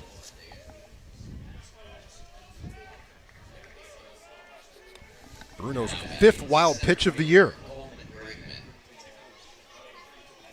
And that's tough, right? When you strike someone out, but you don't actually get the out, that's never ideal. And now there is a runner just 90 feet away over at 3rd base. So if there's anything else that's wild, that could also tack on another one for Santa Clara. So in addition to that, so I'm going to have to just be a wall back there. Well, and plus, Sunken Diamond, this is probably the defining characteristic of this ballpark. All that foul room. Yes. On all sides. Yeah, if it gets past him, there's plenty of space for run number 7 for the Broncos. Coleman Brigman looks at ball 1. Brigman walked, later came around to score on a fielding error by Alberto Rios in left. 1 ball, no strikes. Lasered to left. That bounces and rolls and goes all the way to the wall. Steck scores easily. Hustling around 3rd. O'Hara is in. A ringing 2-run double by Coleman Brigman. And right now the Broncos are in full command. It's 8-0. Rios was shaded well towards left center field, so anything getting towards the line like that hit, it was a nice piece of hitting by Brigman, but anything like that, that's going to get past him. Yes, you're going to be able to score all the way from first base. So really well-placed ball by Brigman. Well, right now the Stanford pitching staff just having one of those nights. Yeah, again, that strikeout, that's a wild pitch. You know, that ends the inning. You don't even have to face Brigman with 2 runners on. All the little things add up. Strike one called to Hipwell, who walked in the first, struck out in the second, reached on the error by Rios in the fourth. The 0-1 from Bruno, lefty on lefty, high, ball 1.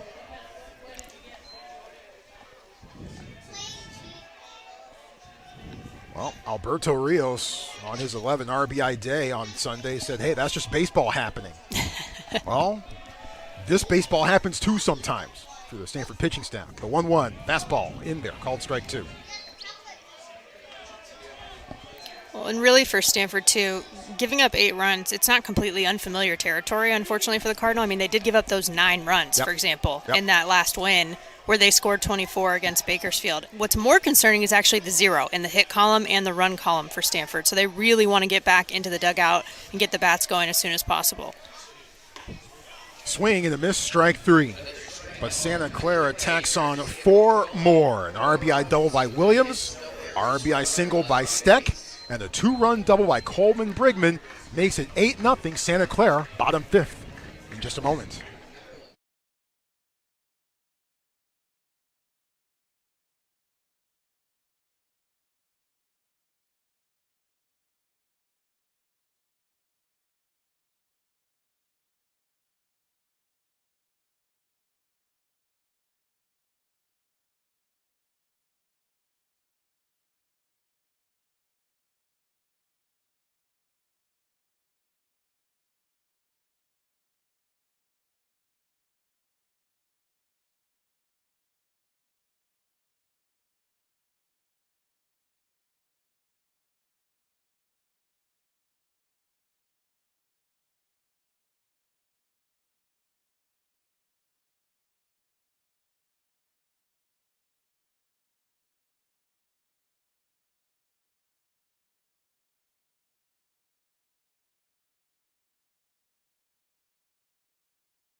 Bottom 5th here at Sunken Diamond. And Stanford needs to get on the good foot and get to work. Broncos up 8-0. And turning to a new pitcher on the mound, August Souza, senior from Reno. Souza about to make his 5th appearance of the year, an 0-2 record and a 4.76 ERA. Does have 1 save to his credit.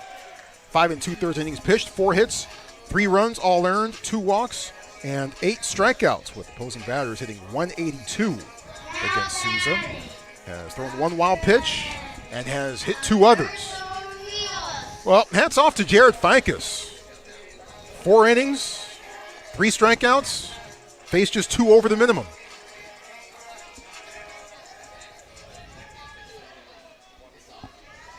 The first batter that Souza faces is Alberto Rios, who struck out swinging in the second. It's fastball that misses maybe just a bit low. Ball 1 to Rios.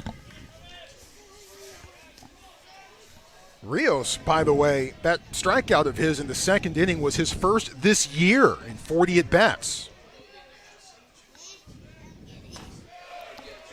Look at this one inside 2-0. Between that at-bat and the error in left field, this is an opportunity for some redemption and just to get something going for the Cardinal. Again, looking for their first hit against this Santa Clara pitching staff. 2 balls, no strikes. That was right down the middle, 2-1. So Rios with his first strikeout of the season. Malcolm Moore with only 4 strikeouts so far this year. So a couple of your better bats so far this year have avoided striking out. That's always a good sign, even though Rios is now facing a 2-2 count.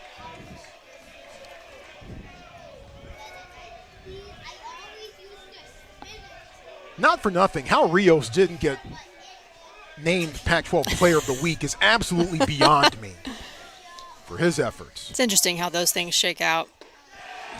Nasty pitch from August Souza. Rios strikes out looking. That pitch had a little wiggle on it, and if you're the rest of these Stanford hitters, you're definitely making a mental note of that for when it's your time to stand in the box. Jimmy Nadai lined out to short to end the second.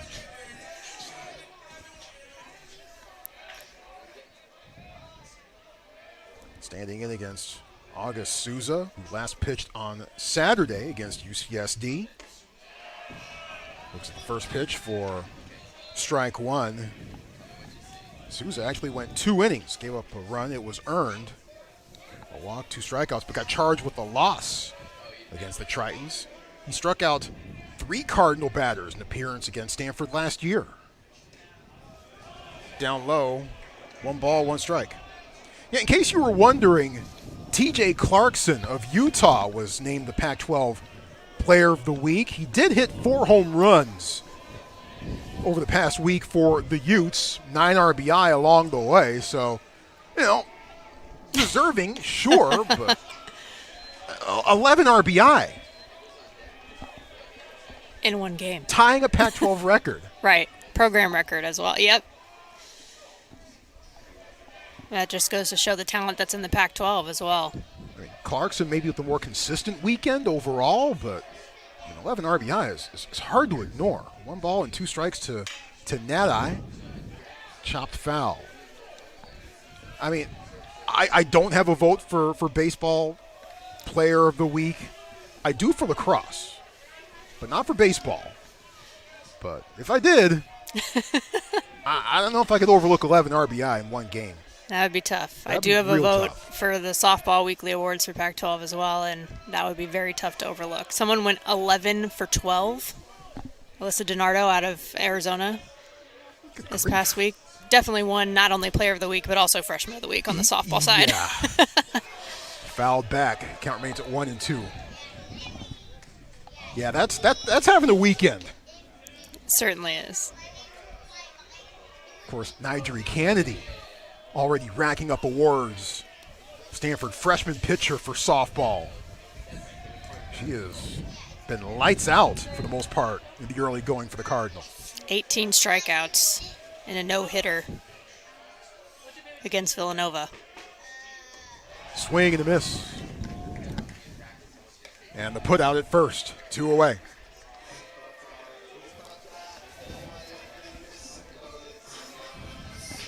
Brings up Charlie Somm, who grounded out to third to begin the third.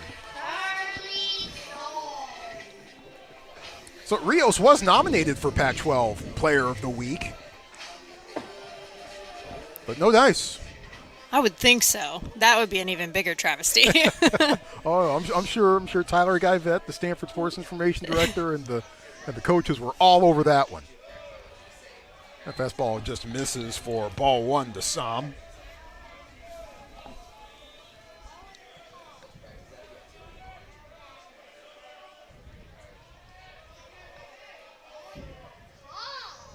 One ball, no strikes. Now, I do also have votes for, in the fall, soccer and football players of the week, which is really cool. It's a really neat honor. As Somm's about to face the 2-0 pitch from Souza. Counting out 3-0. And, just for my own, just a peek at my mindset, what gets more weight when things tend to be equal? Well, does your team win? If your team wins, number 1, and number 2, who are they beating? Right. Who's the competition? Right. Going 4 for 5 against, all due respect, Villanova is quite different than going 4 for 5 against Oklahoma in softball. Sure. It's quite different. So absolutely. Last week, Stevie Hansen out of Oregon on the softball side had 3 ranked wins for the Ducks. And so that, to me, similar to your point, outweighed some other also fantastic pitching performances, but not quite against the same type of competition. Yep. So those are just a couple things that I take into account. I mean, hey, if you want to send me mean tweets, if you don't like who the lacrosse player of the week is for this spring, hey, that's fine. I can take it. I'm not the only voter, though. I was going to say, you're also one vote. Yes. So. Payoff pitch off the fist. Charging is Hipwell. The throw to first a bit high, but Harnish recovers and tags Som at first for the out. 3 up, 3 down. Bronco pitchers have retired 7 straight. 5 innings in the books. Santa Clara ahead 8-0.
Top 6. Santa Clara leading Stanford 8-0. A baseball series that dates all the way back to 1892. A reminder that Stanford as a school was founded and began instruction in 1891. Yes. So basically since they threw the doors open to this place, Santa Clara and Stanford have been meeting on the baseball diamond. Efren Manzo in the 4 spot for the Broncos. He's their designated hitter, leading things off for Santa Clara. 0 for 3, looking for his first base hit so far this evening. Ryan Bruno high and outside to Manzo for ball 1. Final line on Max Meyer, 2 1/3, 2 hits, 4 runs, 3 of them earned, with 2 walks and 1 strikeout. And this is a Stanford team, just as a reminder, that came in with a 7-game win streak. And their only losses having been to Fullerton in that opening game, as well as the home opener against Cal. And after both, they've responded really well. They ended up taking the series from Fullerton. They ended up sweeping Rice. And they've swept Bakersfield this past weekend. So I'm interested to see, regardless of how this game shakes out, what it's going to be like down in LA against the Trojans. Yeah, Pac-12 play is here. It didn't take long. And, of course, things got moved up a week because of the Pac-12 tournament now, which will be held the final weekend in May. Here's the 3-1 fastball, the count now full. And something I asked Coach Esker about, he really enjoyed the atmosphere last year. It was the inaugural Pac-12 baseball tournament, which was super exciting. He enjoyed it. It is a little tougher, to your point earlier in the broadcast, Troy, in terms of scheduling, playing through dead week and not really having as much time off. But he also said, well, it helps when it works out in your favor. They went 4-0 in the tournament, end up being the first champions for this Pac-12 conference, and that'll work as well. Yeah, I was about to say, I'm sure he loved how things went in Scottsdale last week. He was hoisting the trophy at the end of it all. Roped deep in the hole, and Cobb doesn't have a play.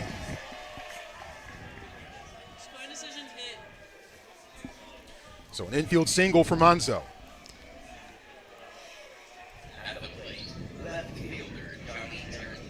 Johnny Tarantino hit by a pitch and scored in the second, walked in the third, grounded out to second in the fifth.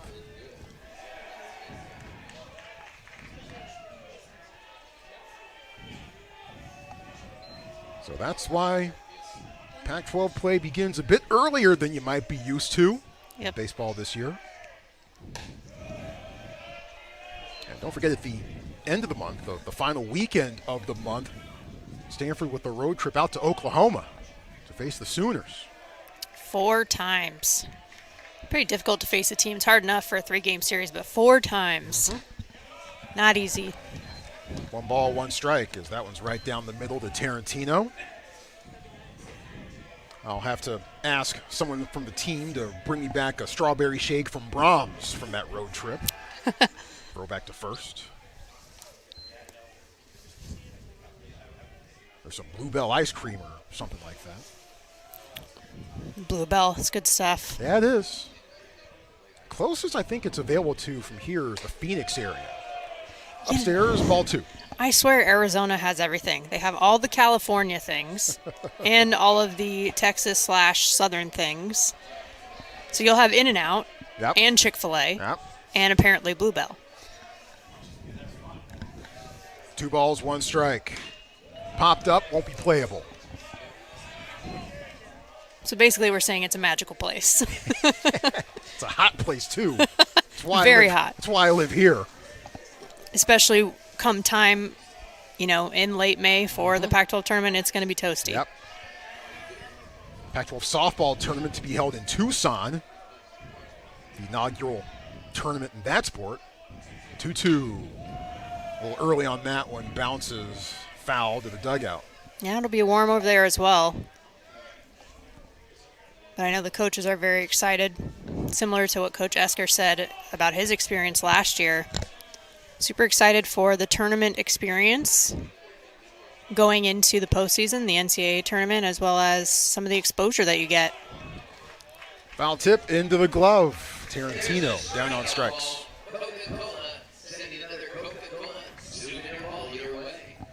Brings up Dawson Brigman, who was reached in all of his plate appearances tonight. Walked and scored in the second. Or check that, doubled and scored in the second. Walked in the third. Walked and scored in the 5th. Yeah, Brother had that 2 RBI double his last at bat in the 5th, so I wonder if Dawson's thinking it's his turn. Dawson, the older brother, the Coleman, as Bruno deals a first pitch strike.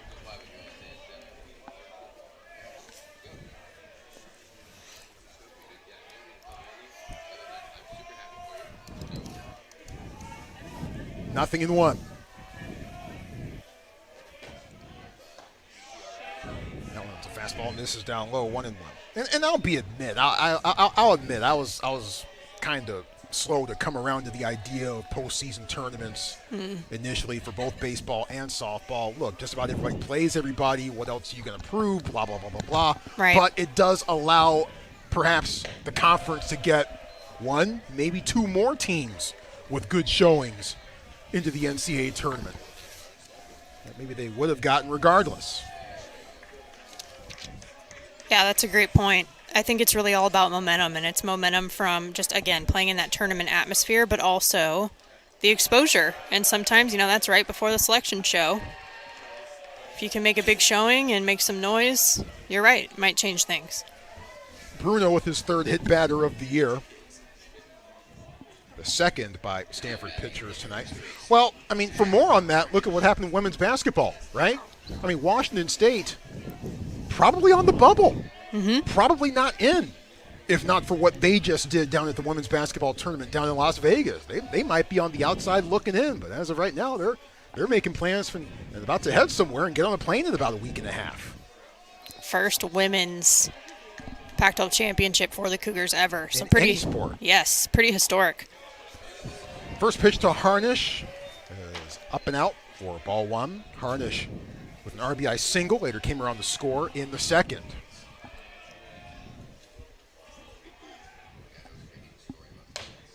That's high 2-0.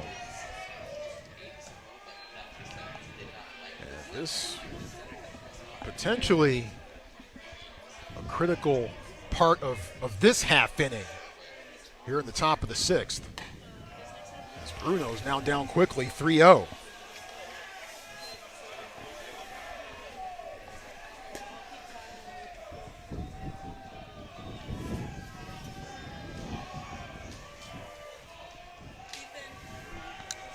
3 balls, no strikes.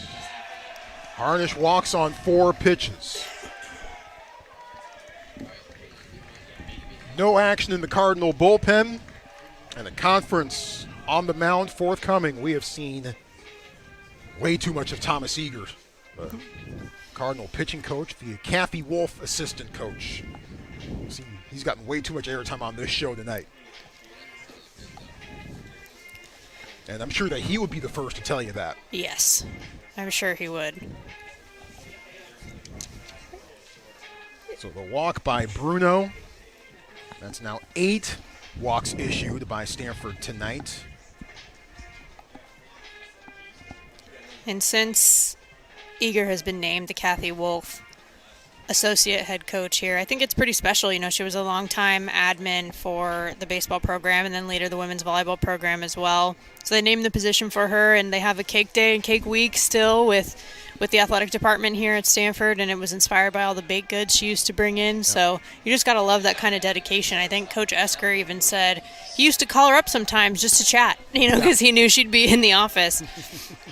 So really cool portion of this extended Stanford Athletics family. And Kathy Wolf passing away a few years ago, just an absolutely wonderful, wonderful human being. And her impact still felt all throughout Stanford Athletics.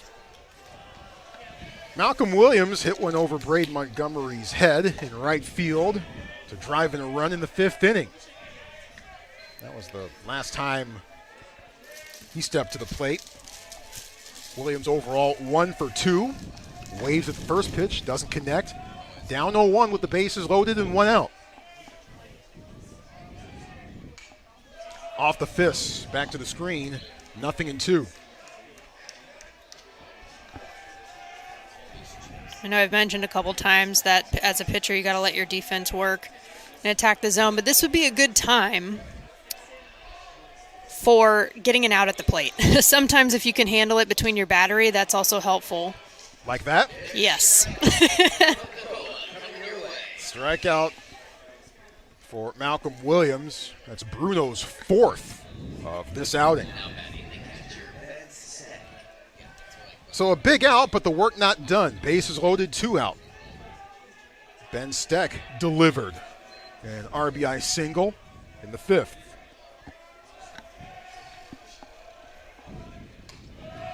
That one's high for ball 1.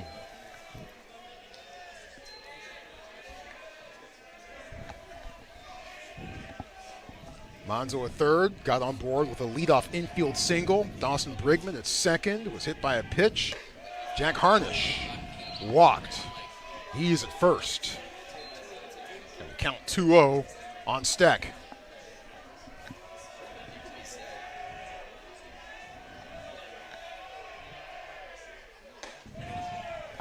High strike called, 2-1.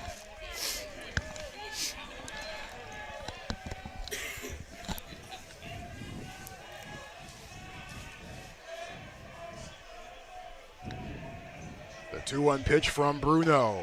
Off speed, but it misses high, 3-1.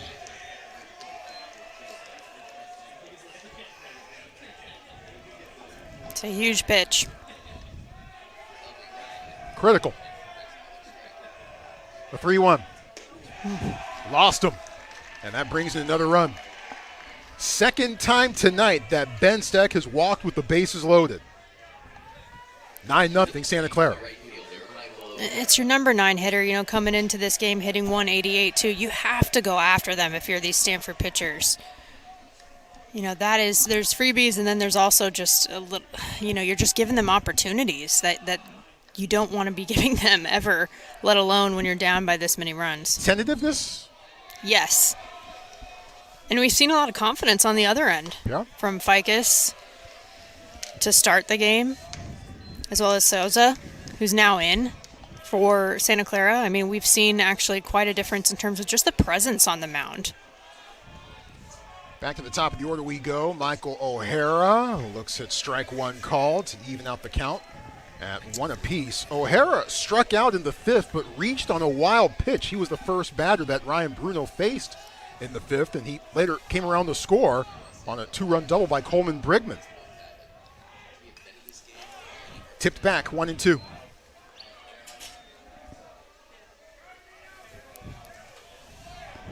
That came with 2 outs. So instead of O'Hara being retired, he ended up at first, and then Brigman was able to cash in. Bases loaded, 1 ball, 2 strikes, 2 outs. The pitch, fastball bounces beyond Som. He can't get there in time. Hustling in with the run, Dawson Brigman scores. 10-0. That's incredibly tough to expect Som to do something with that. It did bounce off the backstop kind of quickly, so you could tell he was thinking about getting it up and shuffling it over to Bruno at the plate to make the tag. But just, as you said earlier, Troy, too much space in foul territory here at Sunken Diamond. And Dawson Brigman saw that the whole way and was off to the races. 2-2 to O'Hara. Got him looking, called strike 3. But the Broncos tack on 2 more, and they lead Stanford 10-0. Bottom of the 6th in the moment.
Well, the last time the Broncos met the Cardinals, Stanford hammered Santa Clara on May 17th of last year.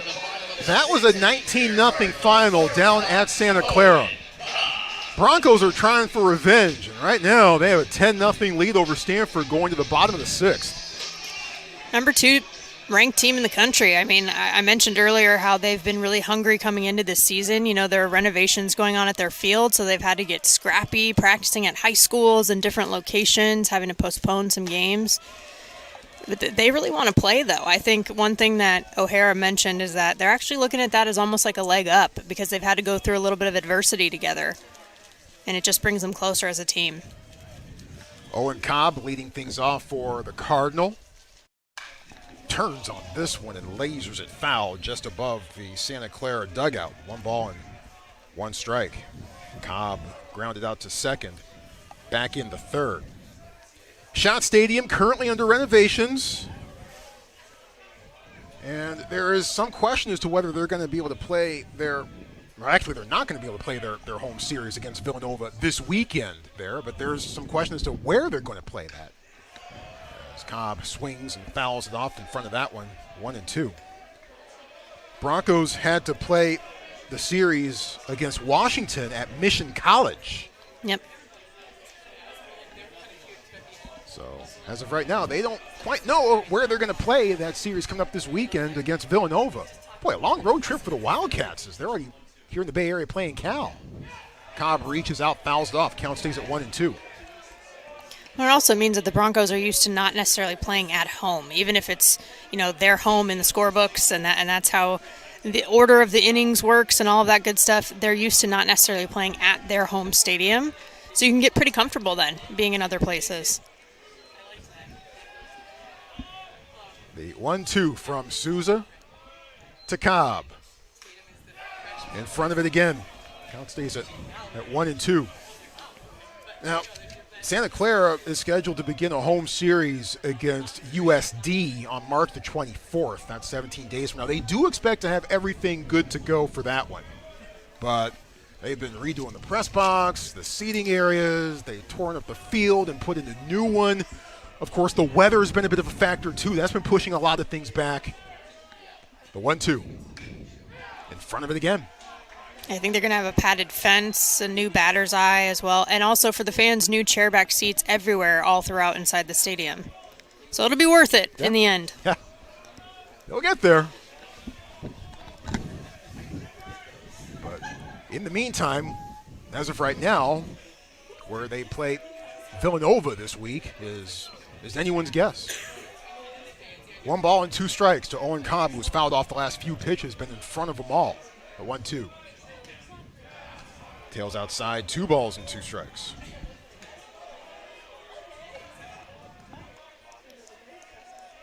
I think what that forces a team like Santa Clara to do as well is to just be where their feet are.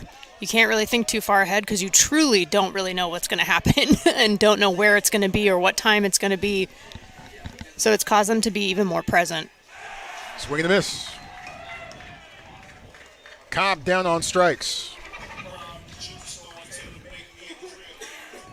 Back to the top of the order we go. It's Eddie Park. Park flew out to left in the first, reached on an error in the third. And 2 times through the order, Bronco pitchers are still yet to allow a base hit. Just 2 over the minimum. Braden Montgomery was hit by a pitch in the first, and Park reached on an error in the third. That's it. Down low from Souza.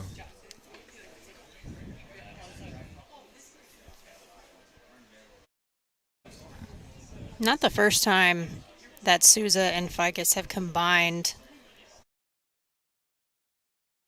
for a shutout, at least in the making right now. They did it back in 2020 along with Freddie Erlinson against Bakersfield, who obviously we mentioned Stanford just swept the series from this past weekend. Ball may have hit Ben Steck, the Bronco catcher. Come out to take a peek at him and make sure that he's okay. He stays in. And we're ready to go.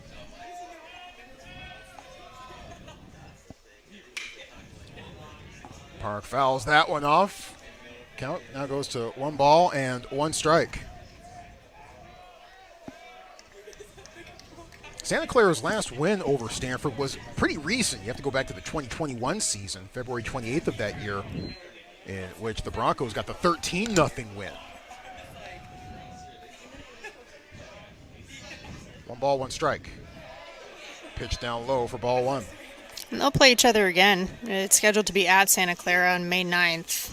But at Santa Clara, I'd like to think by then the renovations may be complete at John Stadium. Hopefully the weather breaks by then. I'm starting to wonder. The 2-1 pitch. In the air to the left, Johnny Tarantino. Backs up and makes the catch. Almost thought he might stumble there for a second, but he hangs on. 2 away. And we've seen now with him and with Rios out in left field, a little bit hesitant, really trying to see where that ball's going to go. And that indicates that even if the wind has died down a little bit at field level here at Sunken Diamond, it still could be blowing a little bit higher up in the sky, which affects, where they're tracking that ball. Carter Graham, 0 for 2.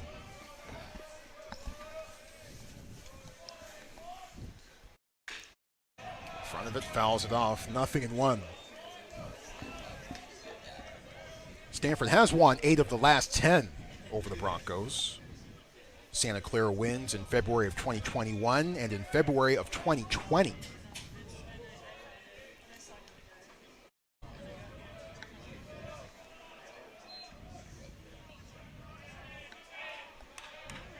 No balls and 1 strike.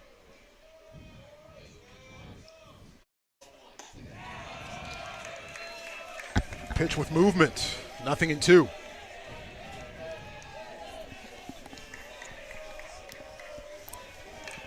It's the breaking ball falling away from Carter Graham.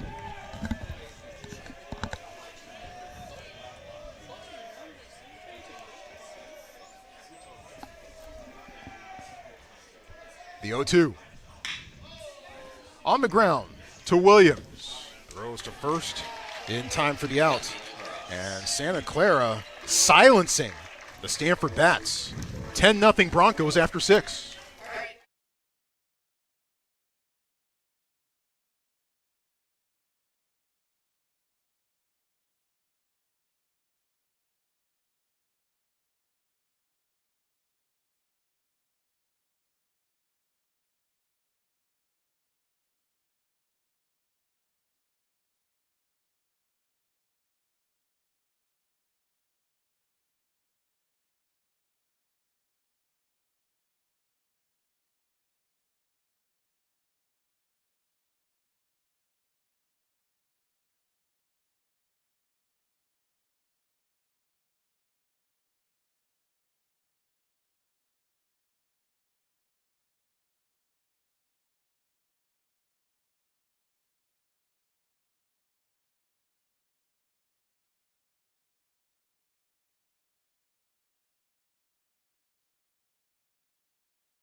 Ten 0 Santa Clara with the lead over Stanford.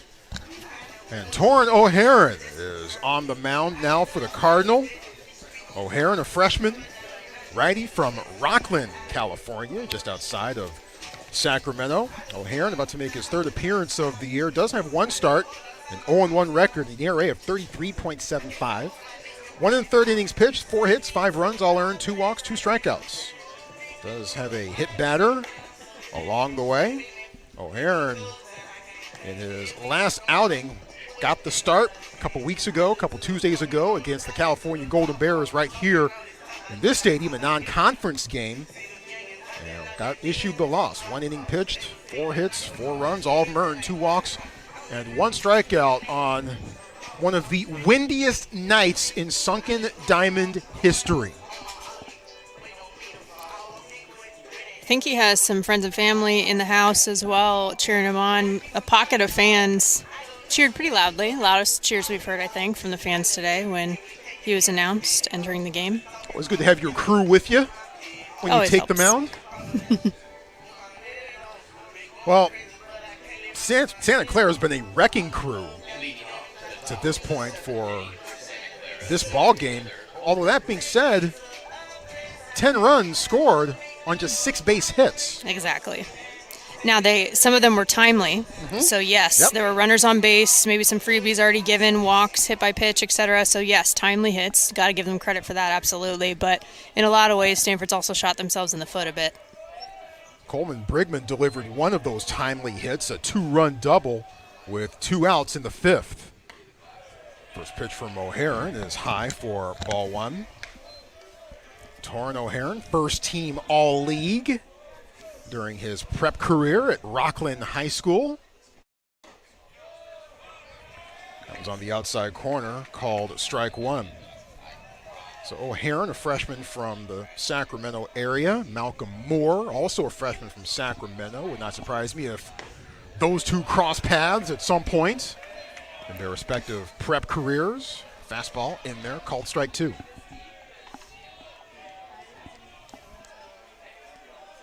One ball and 2 strikes. Curve starts upstairs, stays upstairs. 2-2 to Coleman Brigman. Coleman Brigman, all West Coast Conference honorable mention last season. Inside, 3-2.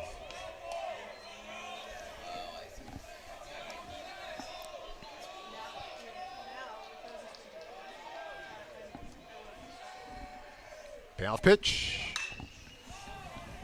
Fly ball down the right field line, but slicing into the Stanford bullpen. And we'll do it all over again. There is action in the Cardinal pen. It is a left-hander.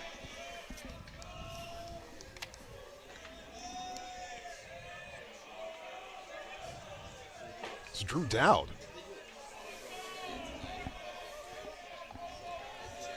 I love that you bring your binoculars, Troy, so that you can see into the bullpen. Well, O'Haron deals the strikeout here to begin the 7th inning. Well, for whatever it's worth, Bronco batters have struck out 10 times tonight. So Right. there is that. So they've struck out more than they've had hits, just for the context. They've also walked more times than they've had hits. Yes. And that has loomed larger to this point as Hipwell looks at ball one. Well, just in an overall sense, too, with Stanford not having really any offensive production at this point, they spent an awful lot of time in the field. They have not spent a lot of time in the dugout and haven't really been able to pass the bat at all. Hipwell 0 for 3, walked in the first, has struck out twice. The count is 2 balls and 1 strike on him.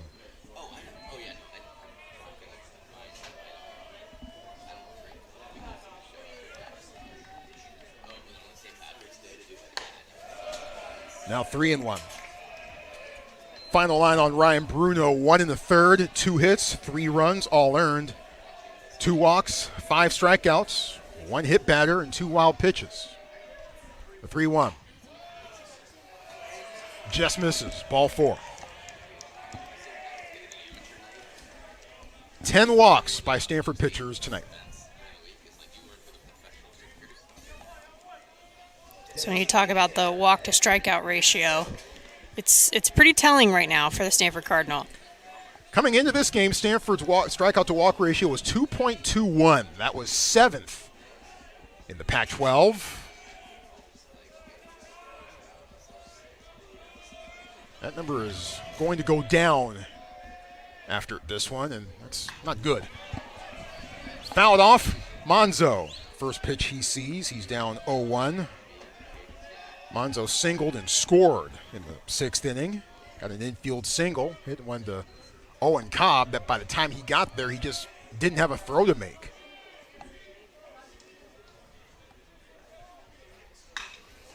In the air to right, Montgomery comes in, 2 away.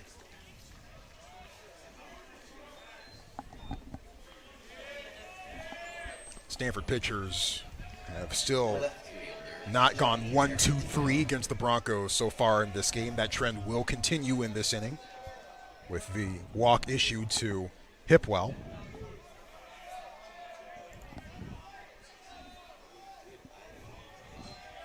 Johnny Tarantino. Check swing, fouled off.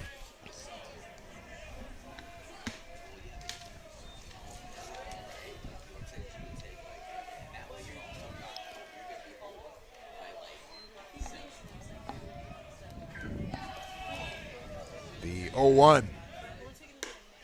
Low and outside, 1 ball and 1 strike. Just the amount of pitches that the Broncos are seeing as well. I mean, the more pitches that you're able to see, even if it is multiple pitchers, the more comfortable you're going to feel at the plate. This will be pitch number 188 for Stanford pitchers tonight. Swing and a miss, strike 2.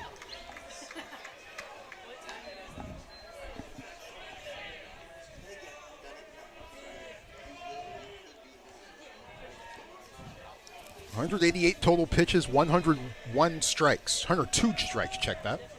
1 ball and 2 strikes to Tarantino, swing and a miss, got him.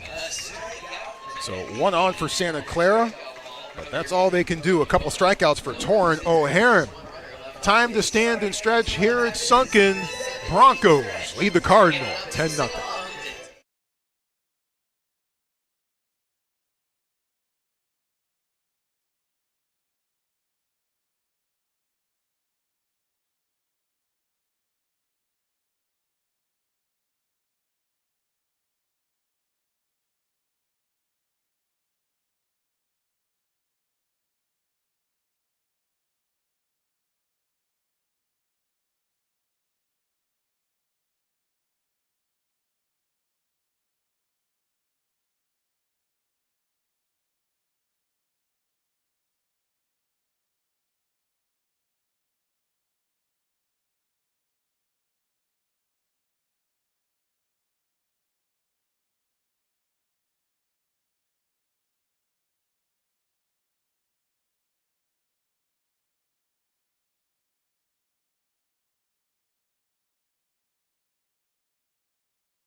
Bottom of the 7th, Santa Clara leads Stanford 10-0.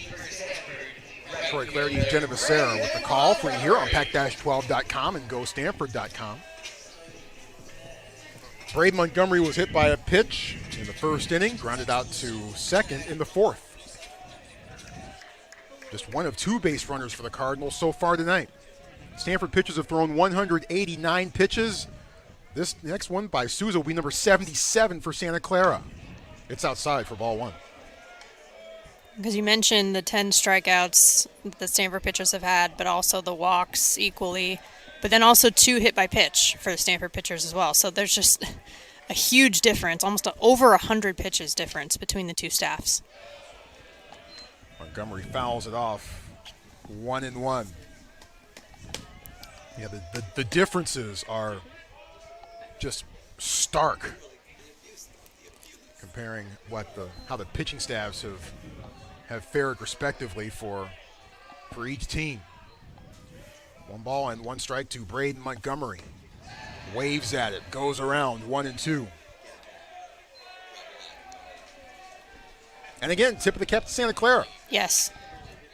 Rusty Filter, the head coach, also doubles as the Broncos pitching coach. Yep. Has more than paid his dues and proven his expertise in that area. 1 ball, 2 strikes. Upstairs, 2-2. And you're going to love a 10-run lead at any point in time. But when it's also happens to be against an institution that you were a part of for a while, a longtime assistant coach to Mark Marquis here at Stanford. He mentored a couple of top draft picks, but that includes Mark Appel from 2013, the All-American here at Stanford. It's a little bit sweeter, a little extra sweet in those situations. I'd imagine he might have a bit of a bigger smile on his face as the Broncos head back down 101. I guess they could take El Camino Real all the way down. They could. Theoretically, yeah. Probably take longer, though. Yeah. The payoff pitch, fouled back. Then again, it depends on what's happening on 101, so who knows? Good point.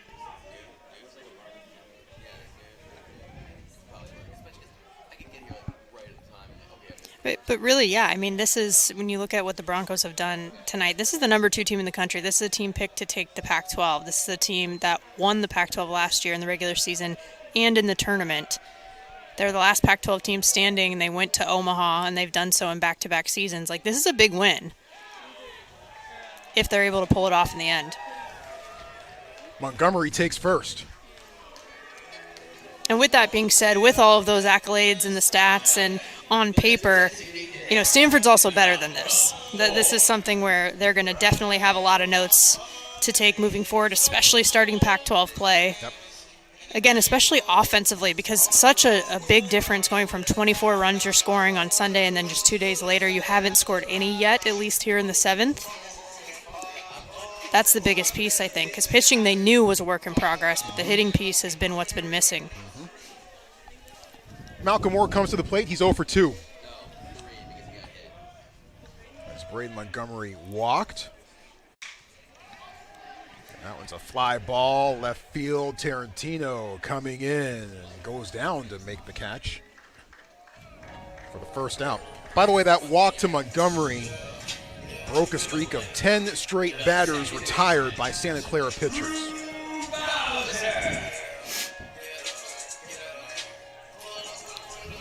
Drew Bowser 0 for 2. Struck out looking in the 2nd, struck out swinging in the 4th.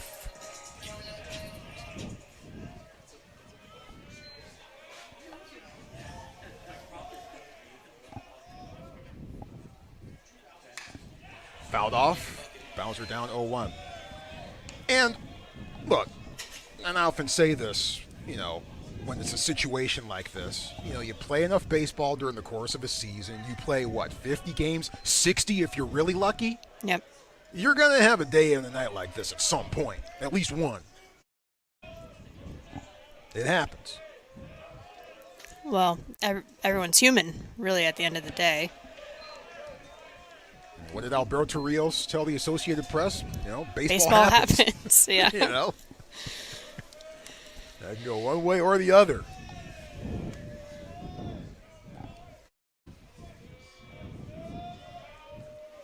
1 ball and 1 strike.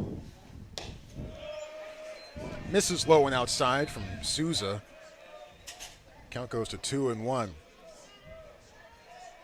Souza with just the 1 walk to Montgomery, who is currently at first. He has struck out 3 so far in a 2 1/3 innings worth of work. Chopper, fair ball, and Hipwell can't recover. So everybody's safe. Waiting to hear what the official score is on that play. I mean, I'm always pretty tough on the defense, but it looks like that is going to be ruled a hit. So the Cardinal with their first base hit of the night.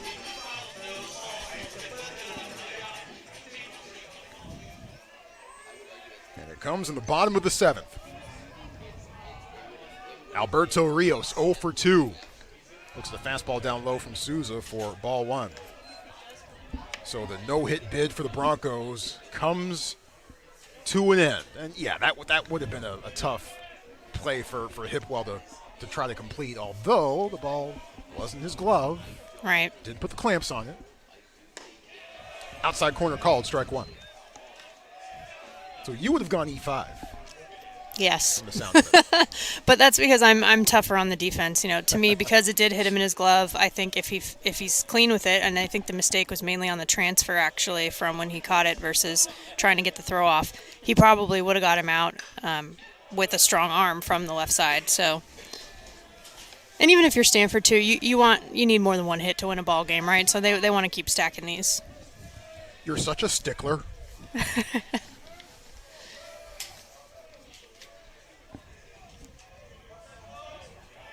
Cardinal with the runner in scoring position for the first time tonight. Alberto Rios certainly knew what to do in that situation on Sunday. He puts this one in play. Williams charging. High throw, sails over everybody. Montgomery scores. Bowser holds up at third. And the Cardinal are finally on the board. Boy, that looked like it was just going to be a routine play to first, but Williams airmailing one over Jack Harnish's head. It sure did. And again, all right, we've seen Santa Clara do it time and time again in this game, capitalizing on some mistakes that Stanford has made. Well, this time the Cardinal doing it in reverse to Santa Clara, and it's the first time we've really seen sort of a conference on the mound for Santa Clara up to this point, just because they have been so consistent on the mound up until this point. Well, one of my favorite sayings is that you can't eat an elephant whole. You can't swallow it whole all in one bite. Got to take it one chomp at a time. And Santa Clara is going to turn to its third different pitcher of the night. We'll tell you about him in just a moment. Hey, Stanford with runners in scoring position and 1 out and 1 in. Bottom of the 7th, Santa Clara ahead 10-1.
New pitcher for Santa Clara is Jeffrey Heinrich.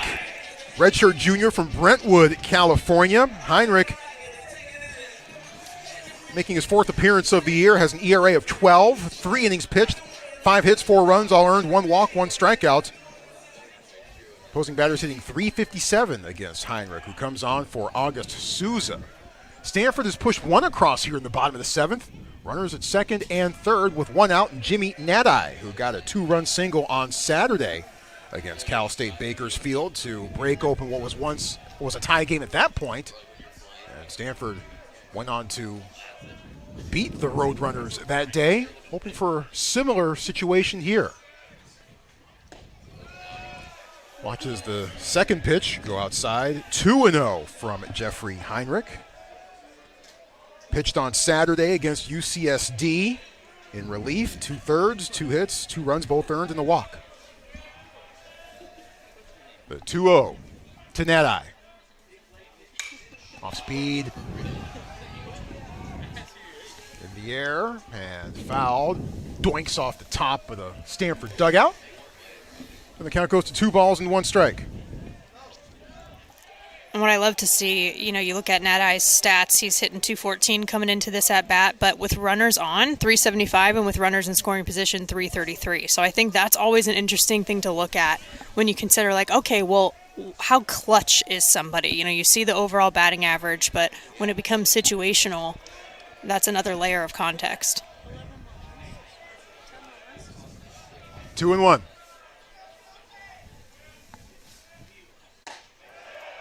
Now 2-2 with Bowser at 3rd and Rios at 2nd.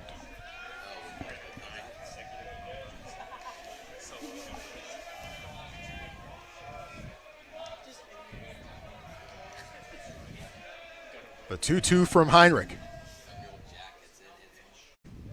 Speed down low, count full. That was a good take. It's easy to get anxious in situations like this. Good job laying off of it by Nadai.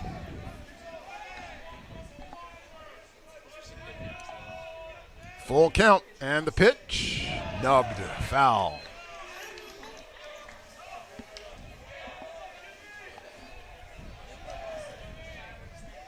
I feel like I've heard the Santa Clara dugout being pretty vocal for most of the game, but the Stanford dugout seems to be coming alive a little bit here in the bottom of the 7th. I was just noticing the exact same thing.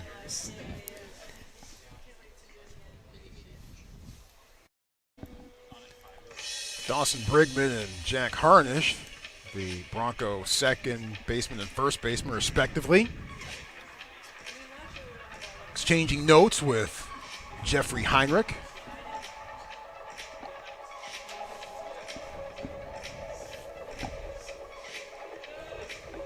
Stanford's next home game, March 17th, 10 days from now, against Oregon State. The start of a Pac-12 series against the Beavers. That's always entertaining.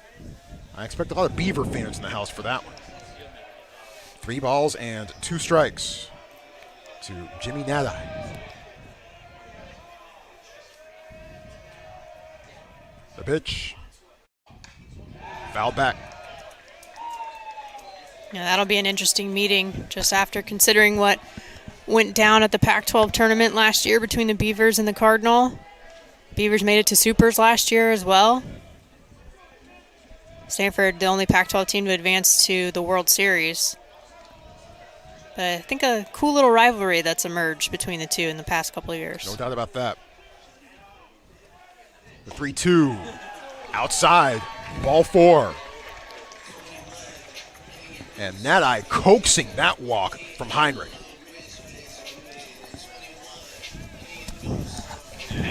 That's a good job. Base runners. For a long time, Stanford just wasn't getting base runners on, let alone having the bases loaded.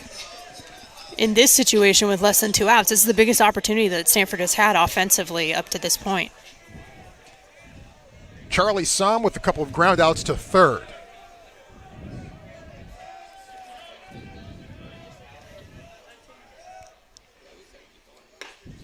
Fastball low and outside, ball 1.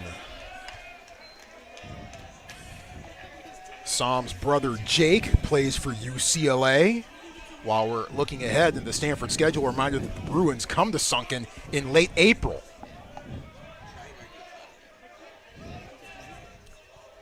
One ball, no strikes. A bit high, ball two.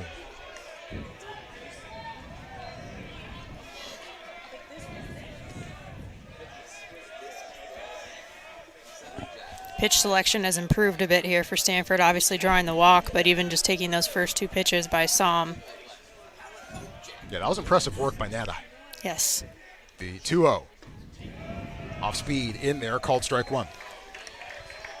Well, it's this weird balance or tough balance of being patiently aggressive. Like, you want to be aggressive at the pitches that are close in and around the zone, but you want to be patient as well and have good pitch selection where you're not chasing things out of the zone. So it's an interesting balance that you have to strike. The 2-1. Fastball blocked by Steck.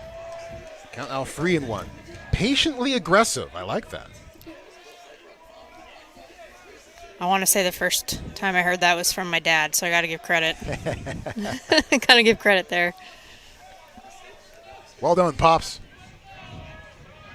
3-1.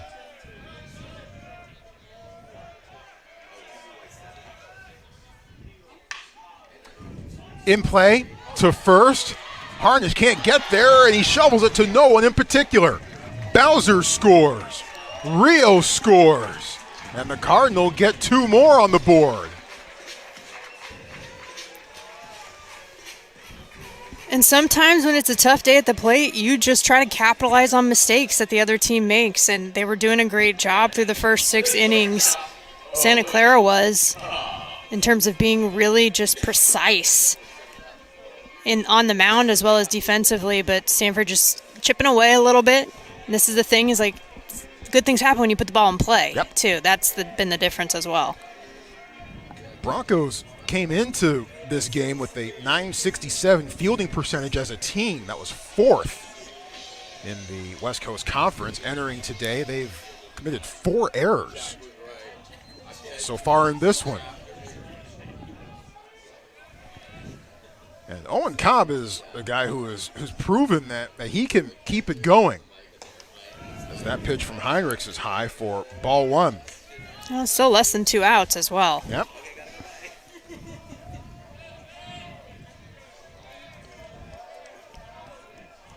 Cobb has either recorded a hit or driven in a run in 10 straight games. Fouls it off, 1-1.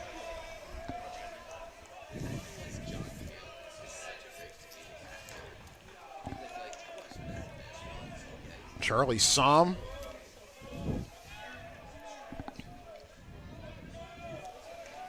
Is at first. Jimmy Nadai at third.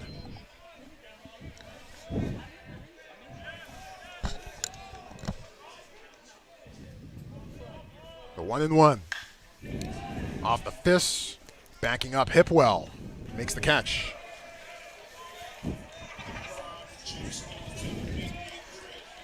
So 2 away. And now the top of the order, it's Eddie Park. Center fielder, Eddie Park. A couple flyouts to left. Also reached on an error in the third. That's an important out for Heinrich as well. Just, you don't want to go back to the top of the order with less than 2 outs and runners on base and a runner in scoring position as well. So just a really important out to try to stop the bleeding here in the 7th. 8th different batter for the Cardinal in this half inning. Chopper over Heinrich's head, deep in the hole. Brigman can't close the glove. Rios, check that, Nadai scores. And now runners at first and second. The Cardinal keep it moving. It's 10-4.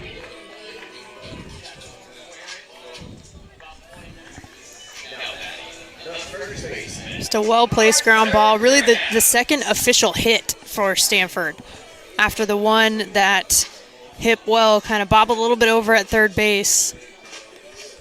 But they're starting to just put the ball hard on the ground, and that's what's going to work for them to chip away here.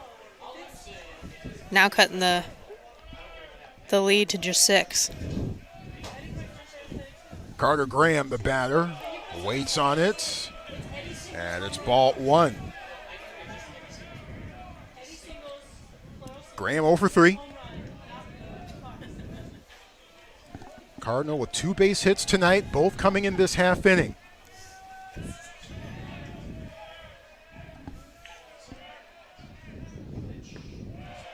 Pretty curve from Heinrich. Called strike 1.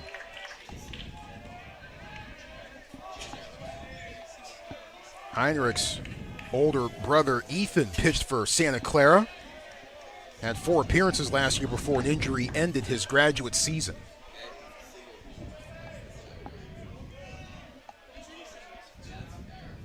One ball and 1 strike to Graham. Hit back up the middle and through for a base hit. Charlie Som comes around and scores. And the half inning not over yet. Carter Graham delivers an RBI single. It's 10-5. And every hit that Stanford has had in this half inning has been an improvement. You know, the chopper up to third base to start things off, the chopper up the middle, and then really just a hard ground ball right back up the middle just now from Graham. So you want to see that type of improvement as well, and that's a good sign. Bronco assistant coach Chris Perry is making the call to the Bronco bullpen. And all of a sudden, things are starting to switch around a little bit. Stanford has plated 5 in the bottom half of the 7th. And they will face their 4th different pitcher in just a moment. 10-5, Santa Clara with the lead, but the momentum with the Cardinals.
Well, just a few minutes ago, it was 10-0 Santa Clara. Now it's 10-5. Stanford has pushed 5 across so far in the bottom of the 7th. Henry Stewart being called on by the Broncos to try to close out the inning. Stewart, a freshman from Lakewood, Colorado. Stewart about to make his 3rd appearance of the year. 0-0 record, his ERA of 0, has thrown just an inning and 2/3. 1 hit, 2 walks, 2 strikeouts. 1 hit batter. Defensively, the Broncos have a lot of options. I mean, depending on where the ball's hit, if anything in the infield, you know, they can go anywhere but home plate to get that out, so they can simplify if needed. Well, Braden Montgomery, not an easy out. Far from it. Looks at the first pitch from Stewart. Up high for ball 1. Montgomery hit by a pitch in the first. Walked and scored. In fact, he was a leadoff walk to begin the bottom of the 7th inning. With runners at first and second, the 1-0. Off the fist, shallow right. Michael O'Hara comes in and makes the catch for the 3rd out. But Stanford cuts Santa Clara's lead in half. It's 10-5 with 7 innings in the book.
It was 50 degrees when we began here tonight at Sunken Diamond.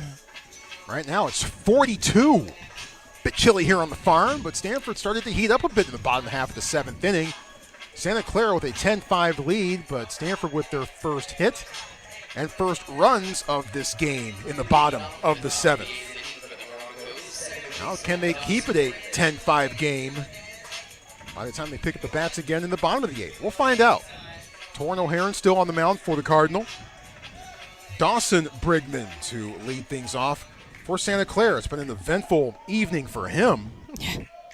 Doubled and scored in the 2nd, walked in the 3rd, walked and scored in the 5th, hit by a pitch and scored in the 6th. Fastball from O'Haron outside for ball 1. Essentially gotten on base almost every way you can at this point. Yep. And it's paid off for the Broncos, like you said, 3 runs scored. 2-0 the count. A reminder that Stanford pitchers have not forced the Broncos to go 1-2-3 so far in this game. Faced 1 over the minimum in the 1st and in the 7th. That's as close as they've come. And that trend is in danger of repeating itself here again in the 8th.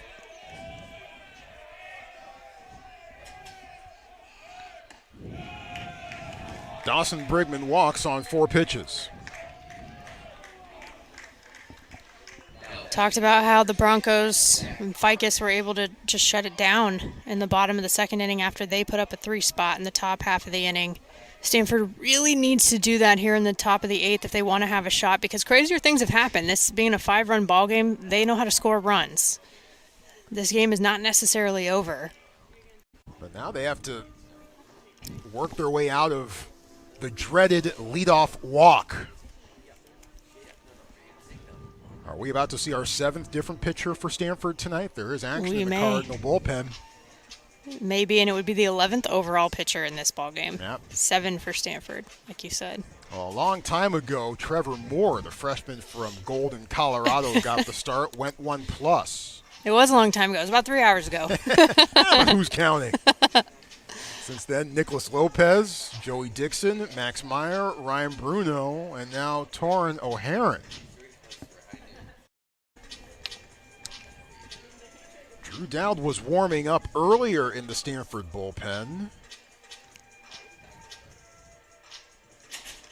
A lefty is warming up right now for Stanford. I'm just waiting for him to throw this pitch for me to see who it is. And, of course, he doesn't turn with his back to me. And I saw that. show me his number, of course. That's how it works. I mean, the binoculars you have, though, Troy, it's definitely a veteran move. I've been to this park a couple times. Yeah. Conference done. Can confirm, Dowd back up and warming up in the Stanford bullpen. Jack Harnish watches the first pitch that he sees from O'Haron outside for ball 1. Harnish walked in the 6th. An RBI single later came around to score in the 2nd.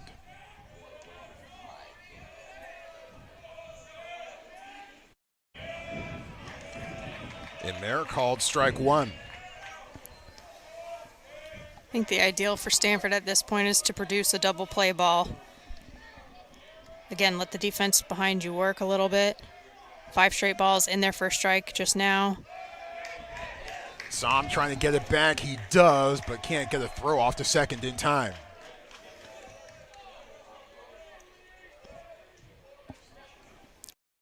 It's another freebie.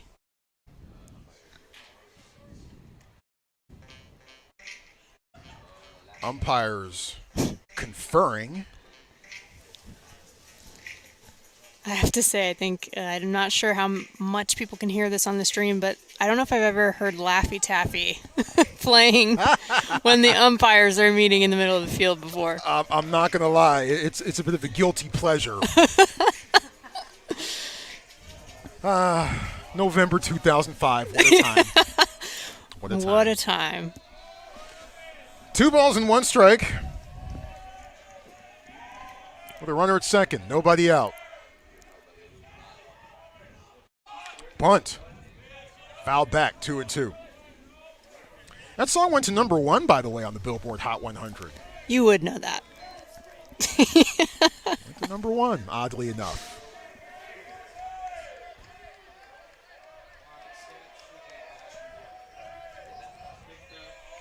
Two balls and 2 strikes.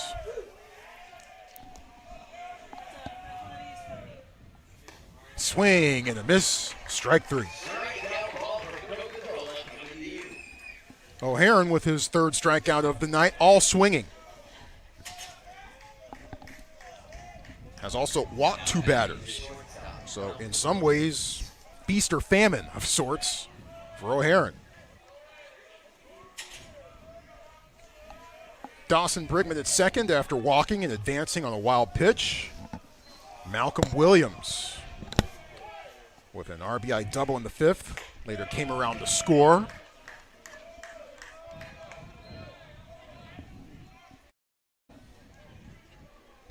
Williams, Lake Oswego, Oregon, just south of Portland.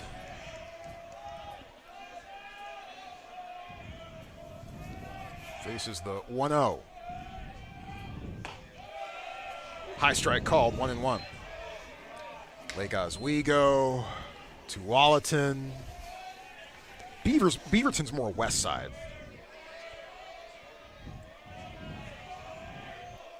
One ball, 1 strike. Curve. Just a bit high. 2-1 to Williams. Beaverton, of course, home of some athletic apparel company named Nike. You heard of them? I think the Graduate School of Business here at Stanford certainly has. Oh, yeah. Throwback to second. Check that.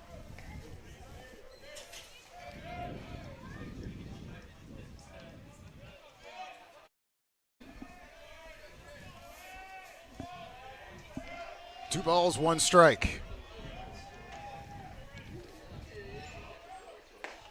Swing and a miss on the fastball, 2-2. Portland used to be the home of the Little League Softball World Series before they moved it to Greenville, North Carolina, beginning in 2021. That was a great event. 2 balls, 2 strikes. Got him looking. Strike 3 called.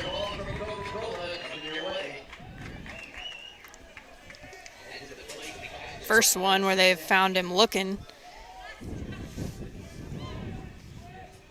So back-to-back strikeouts after the leadoff walk. Can O'Haron finish it off? Bottom of the order, Ben Steck.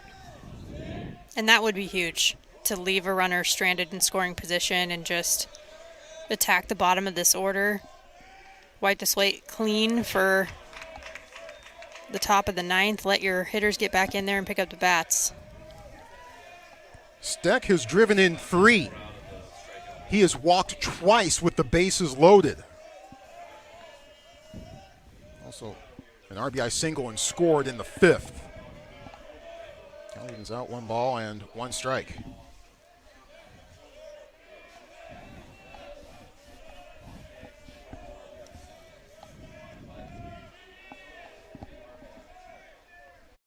One and 1.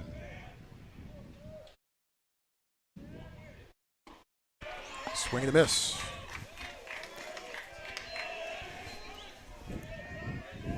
Because Cobb is so close to second base in his positioning at shortstop, there's a huge hole on the left side in that 5-6 hole. Fouled off.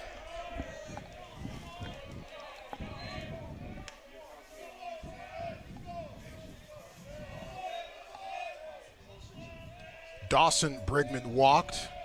Advanced to second on a wild pitch. That's where he is now.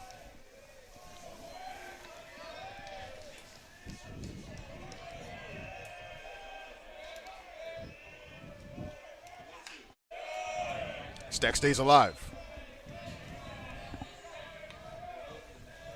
Steck, also from the Pacific Northwest, Mill Creek, Washington.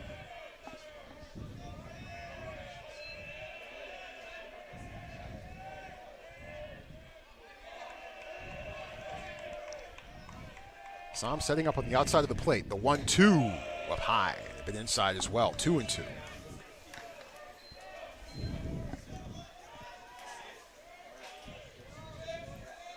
This next pitch is critical.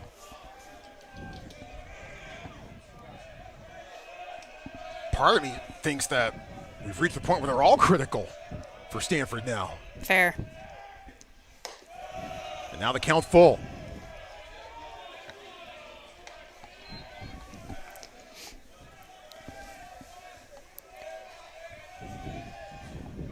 I don't want to turn the lineup over, but at the same time, O'Hara at the top of the order is 0 for 4. Or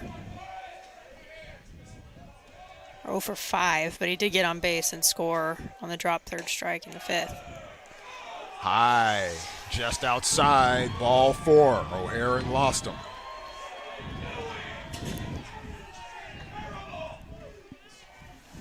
Greg Charles, the home plate umpire, not winning many friends in the stands. To my vantage point, that appeared a bit on the high side. Looked a bit high to me as well. Back to the top of the Bronco order we go. O'Hara with 3 consecutive strikeouts. 0 for 5 overall. Swings. Can't connect. Nothing in 1.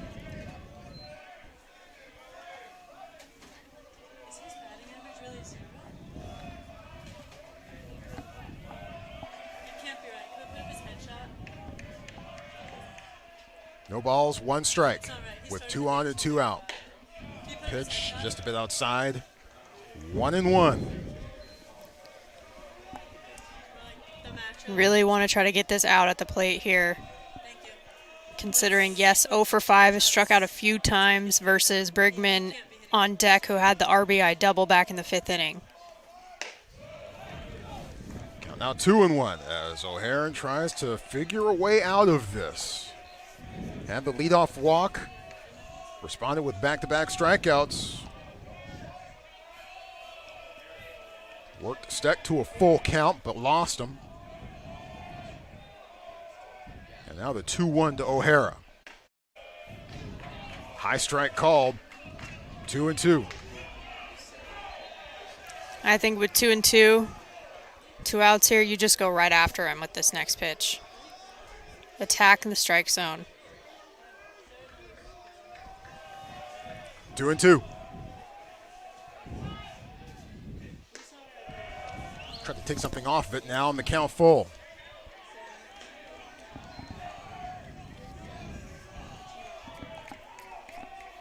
Bronco batters have walked 12 times. They've struck out 13 times. The payoff pitch from O'Hara. Swing and a miss. He got him. And O'Hara works his way out of it and preserves the 10-5 score. Santa Clara still on top, but the Cardinal with the middle of the order coming up in just a moment.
Defensive change for Santa Clara as we begin the bottom of the 8th inning. Thomas Gold has replaced Jack Harnish at first. Gold, a sophomore from San Carlos, just right up the road. Nice downtown area. I'm a big San Carlos fan. It is. I'm particularly fond of town. I don't know if you've ever been there. Been there a few times. Good spot. Had my birthday dinner there last fall. Did you? Yes, indeed. I've always enjoyed it every time I've gone there. They treat you right. Ooh. Malcolm Moore hit in the helmet, but he is okay. And on his way to first. Well, the first 6 innings for Santa Clara were a pitching coach's dream. Yeah. Just allowed 2 over the minimum. But the 7th inning, of course, their defense didn't really do them any favors, but a couple of walks. And now they begin the bottom of the 8th with a hit by pitch. Here's Drew Bowser. Tailing inside. Ball 1 to Bowser. Yeah, the Broncos with 4 errors on the day, so they have more errors than Stanford has hits at this point. But again, we talked about the efficiency with 10 runs on 6 hits for Santa Clara, capitalizing on some freebies from Stanford, but Stanford as well with the 5 runs on just 3 hits have been capitalizing.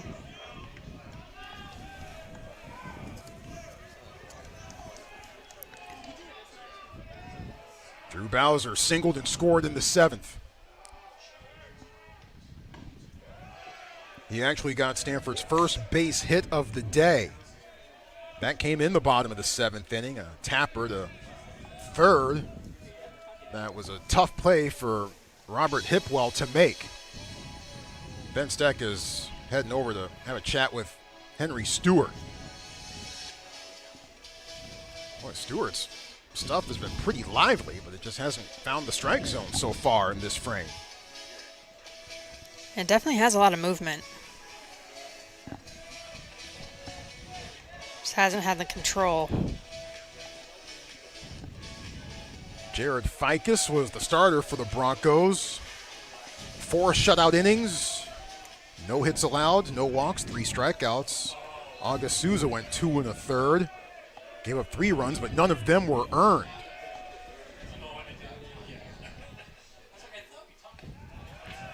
And Bowser walks on 4 pitches. Well, Jenna, again, base runners. That's what you want. Base runners. Got to get him on to score them. Something that eluded Stanford for pretty much the first half of this game for the most part, other than Montgomery did get hit by a pitch early on. There was an error in the 3rd, but for the most part, it had been pretty dry for Stanford until that 7th inning. Hey, stop me if you've seen this before tonight. A conference on the mound. And a pitching change, this time for the Broncos. Our 12th different pitcher tonight combined for both teams. We'll tell you about him in just a moment. Stanford down 10-5, but they have 2 on and nobody out.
Perhaps sensing the importance of this sequence, Santa Clara head coach Rusty Filter turning to his bullpen, and he's not messing around.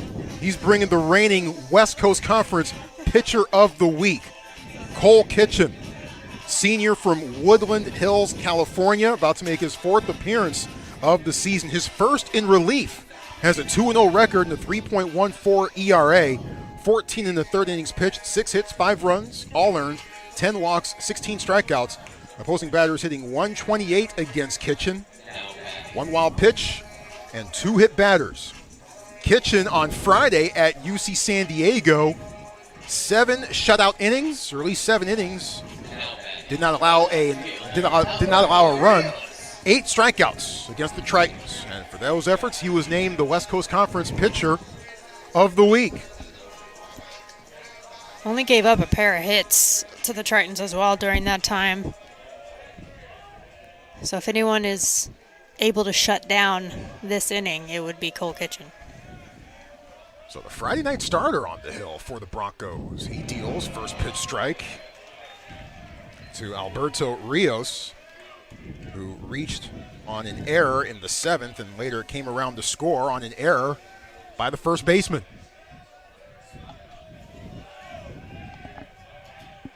No balls, 1 strike with 2 on.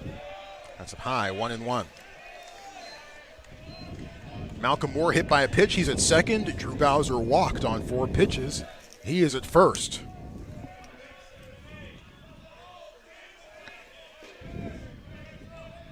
One ball, 1 strike.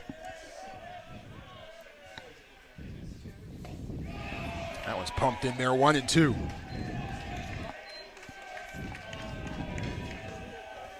A little bit more velocity as well, so just in terms of a timing adjustment that's going to be needed for the Cardinal.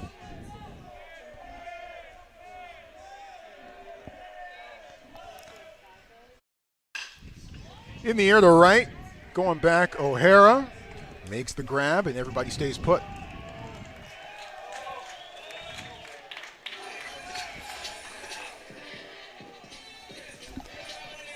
Brings up Jimmy Nadai. Walked and scored in the 7th. By the way, a final from Berkeley. Cal beating Villanova 8-6. Final in Westwood, UCLA knocks off Long Beach State 7-6.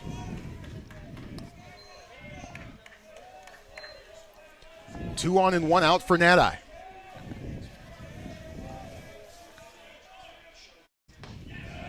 That one's in there, called strike 1. Also a final in Phoenix. Arizona comes back to beat Grand Canyon 12-10.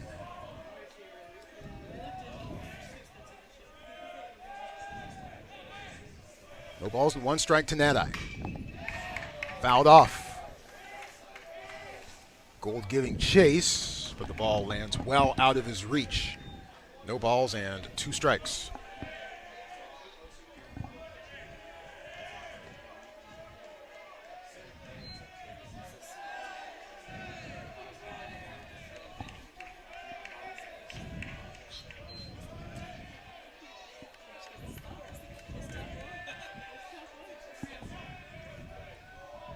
The 0-2.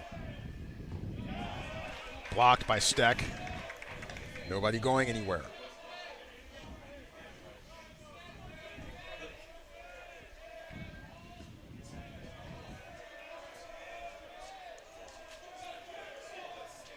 One ball, 2 strikes.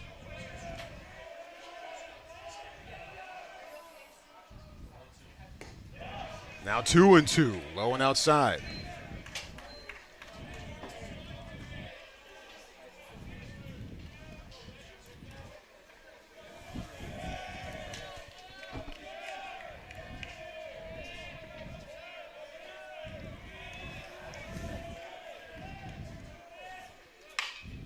That one's hit. Malcolm Williams reaches and makes the grab, throws to second for the double play. Wow. Williams with the 6-4 double play to end the mini threat for Stanford. And it remains a 10-5 game as we head to the top of the 9th.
Top of the ninth, Santa Clara with a 10-5 lead over the Stanford Cardinal. And that is still the score thanks to Malcolm Williams' effort at short. Made a diving grab, a 6-4 double play to end Stanford's half of the eighth. And as we begin the ninth, Stanford turns to a new pitcher, Drew Dowd, the junior lefty from Belmont, California, making his fourth appearance of the year, his first in relief, an 0-0 record, an ERA of 3.97, 11 in the third innings pitched, 15 hits, 10 runs, just 5 of them earned, 9 walks, 12 strikeouts. Opposing batters hitting .319 against Dowd, who has a wild pitch, a hit batter, and a balk so far this year. Well, let's see. This is Stanford's 7th different pitcher. Yep. There have been 12 different pitchers used in this game. Yep. Tell me this is a Tuesday night game without telling me this is a Tuesday night game. But more telling than the volume of pitchers, particularly used by Stanford, is just kind of what they've done. Stanford pitchers have walked 12 batters, hit 2 batters, and thrown 5 wild pitches. Saving grace, I guess, of sorts is that they've also struck out 14 Broncos, so who knows where things would be without that, but still, it's been a bit of an adventure for the Cardinal pitching staff tonight. Yeah, an error on the board as well. This game's been anything but inactive. Well, Stanford would love some normalcy here. Won't be easy. Coleman Brigman walked and scored in the 4th, 2-run double in the 5th. Fouls off the first pitch he sees from Dowd.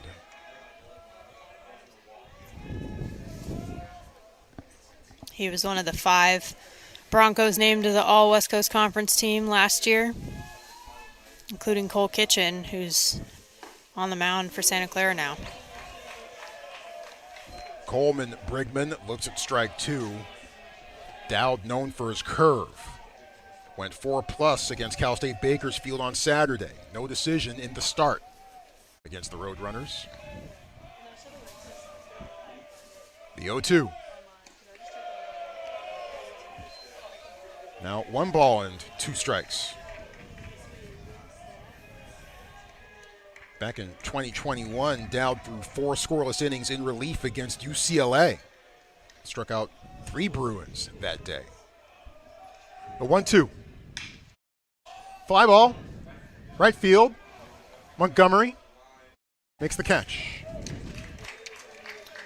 He had to cover a lot of ground there to make it all the way to the line out there in right field, but what I liked is that he kept his feet moving the entire time and then got there and was able to wait for the ball rather than drifting over there and allowing room for error. That cost Alberto Rios and left earlier in this game and allowed a Santa Clara run directly to score. Yep. And back in the 4th inning. Robert Hipwell was the batter for that one. He's the batter now.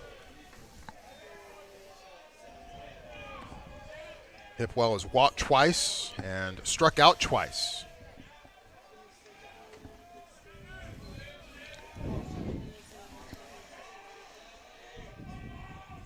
The 1-0.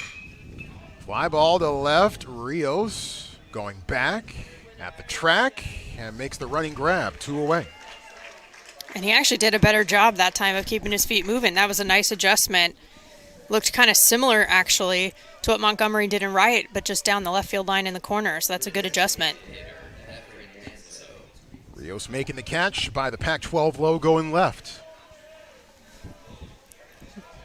Efren Manzo, an infield single to lead off the 6th. Later came around to score. Looks at the first pitch from Dowd, up high for ball 1. The last chance for a 1-2-3 inning. Yep. Potentially. Potentially. Good point. In the regular 9. Fastball is inside. 2 balls, no strikes to Manzo. Of course, the Stanford baseball team is no stranger to long, exciting games. What was it, an 18-inning game that you called last year, Troy? 2 years ago, I want to say. 2 years ago? Popped up. Going back Bowser, coming in Park. But Montgomery, looks like he has the call on it. Nope, it's Park who makes the catch. And for the first time all game, 3 up, 3 down. The Broncos go in order. Som, Cobb, Park due up for the Cardinal in the bottom half of the 9th. Santa Clara ahead 10-5.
Santa Clara hoping to put the clamps on Stanford's 7-game winning streak. It's come down to the bottom of the 9th and begins with Charlie Som. Broncos with a 10-5 lead, and Santa Clara with a new pitcher on the mound, Skylar Hales, a junior from Reno, Nevada. Hales 0-1, 5.59 ERA, making his 4th appearance of the year. Deals to Charlie Som. Right down the middle, maybe just a little bit low, though, for ball 1. Hales does have a save to his credit. 9 2/3 innings pitched, 11 hits, 9 runs, 6 earned, 4 walks versus 14 strikeouts. That one's in there. Count evens out, 1 ball and 1 strike. Hales, in 9 2/3 innings, has allowed 3 home runs this season. Fouled off. And out of play. 1-2.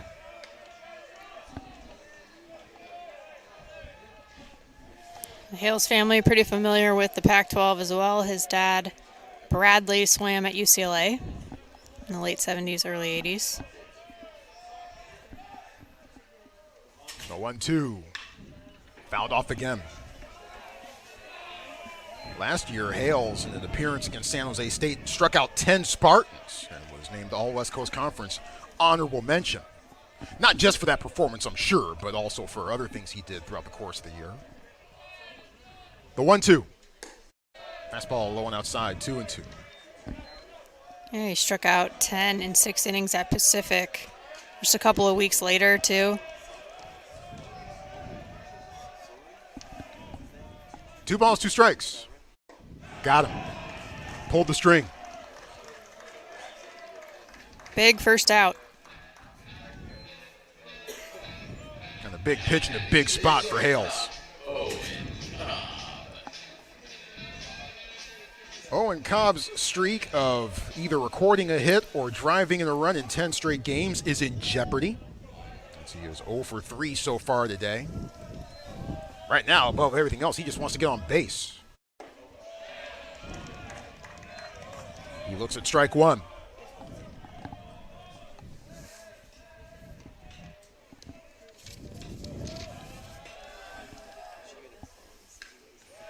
Nicks it foul, 0-2. As we have blown past the 3.5-hour mark of this game. That's what happens when a lot of runs are scored. A lot of pitchers are used. Yep. A lot of pitches are thrown. No balls, 2 strikes. Got him. Swing and a miss, strike 3. Cardinal down to their last out. That's a good job of just going after the bottom of the lineup. I mean, you're entering the game, trying to close things out for your team, but just get after it. It's 8-9-1 coming up. So I like the way that he's attacked the zone. Bronco pitchers have been more consistently aggressive in this game. Certainly early on when Jared Ficus didn't allow a hit through 4. It's all up to Eddie Park now. Park looks at strike 1. Park with an RBI single. He's now reaching 27 straight games, by the way. 1 ball, 1 strike.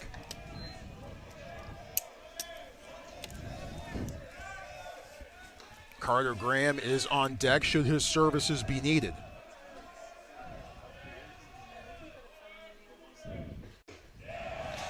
Outside corner. Cardinal down to their last strike.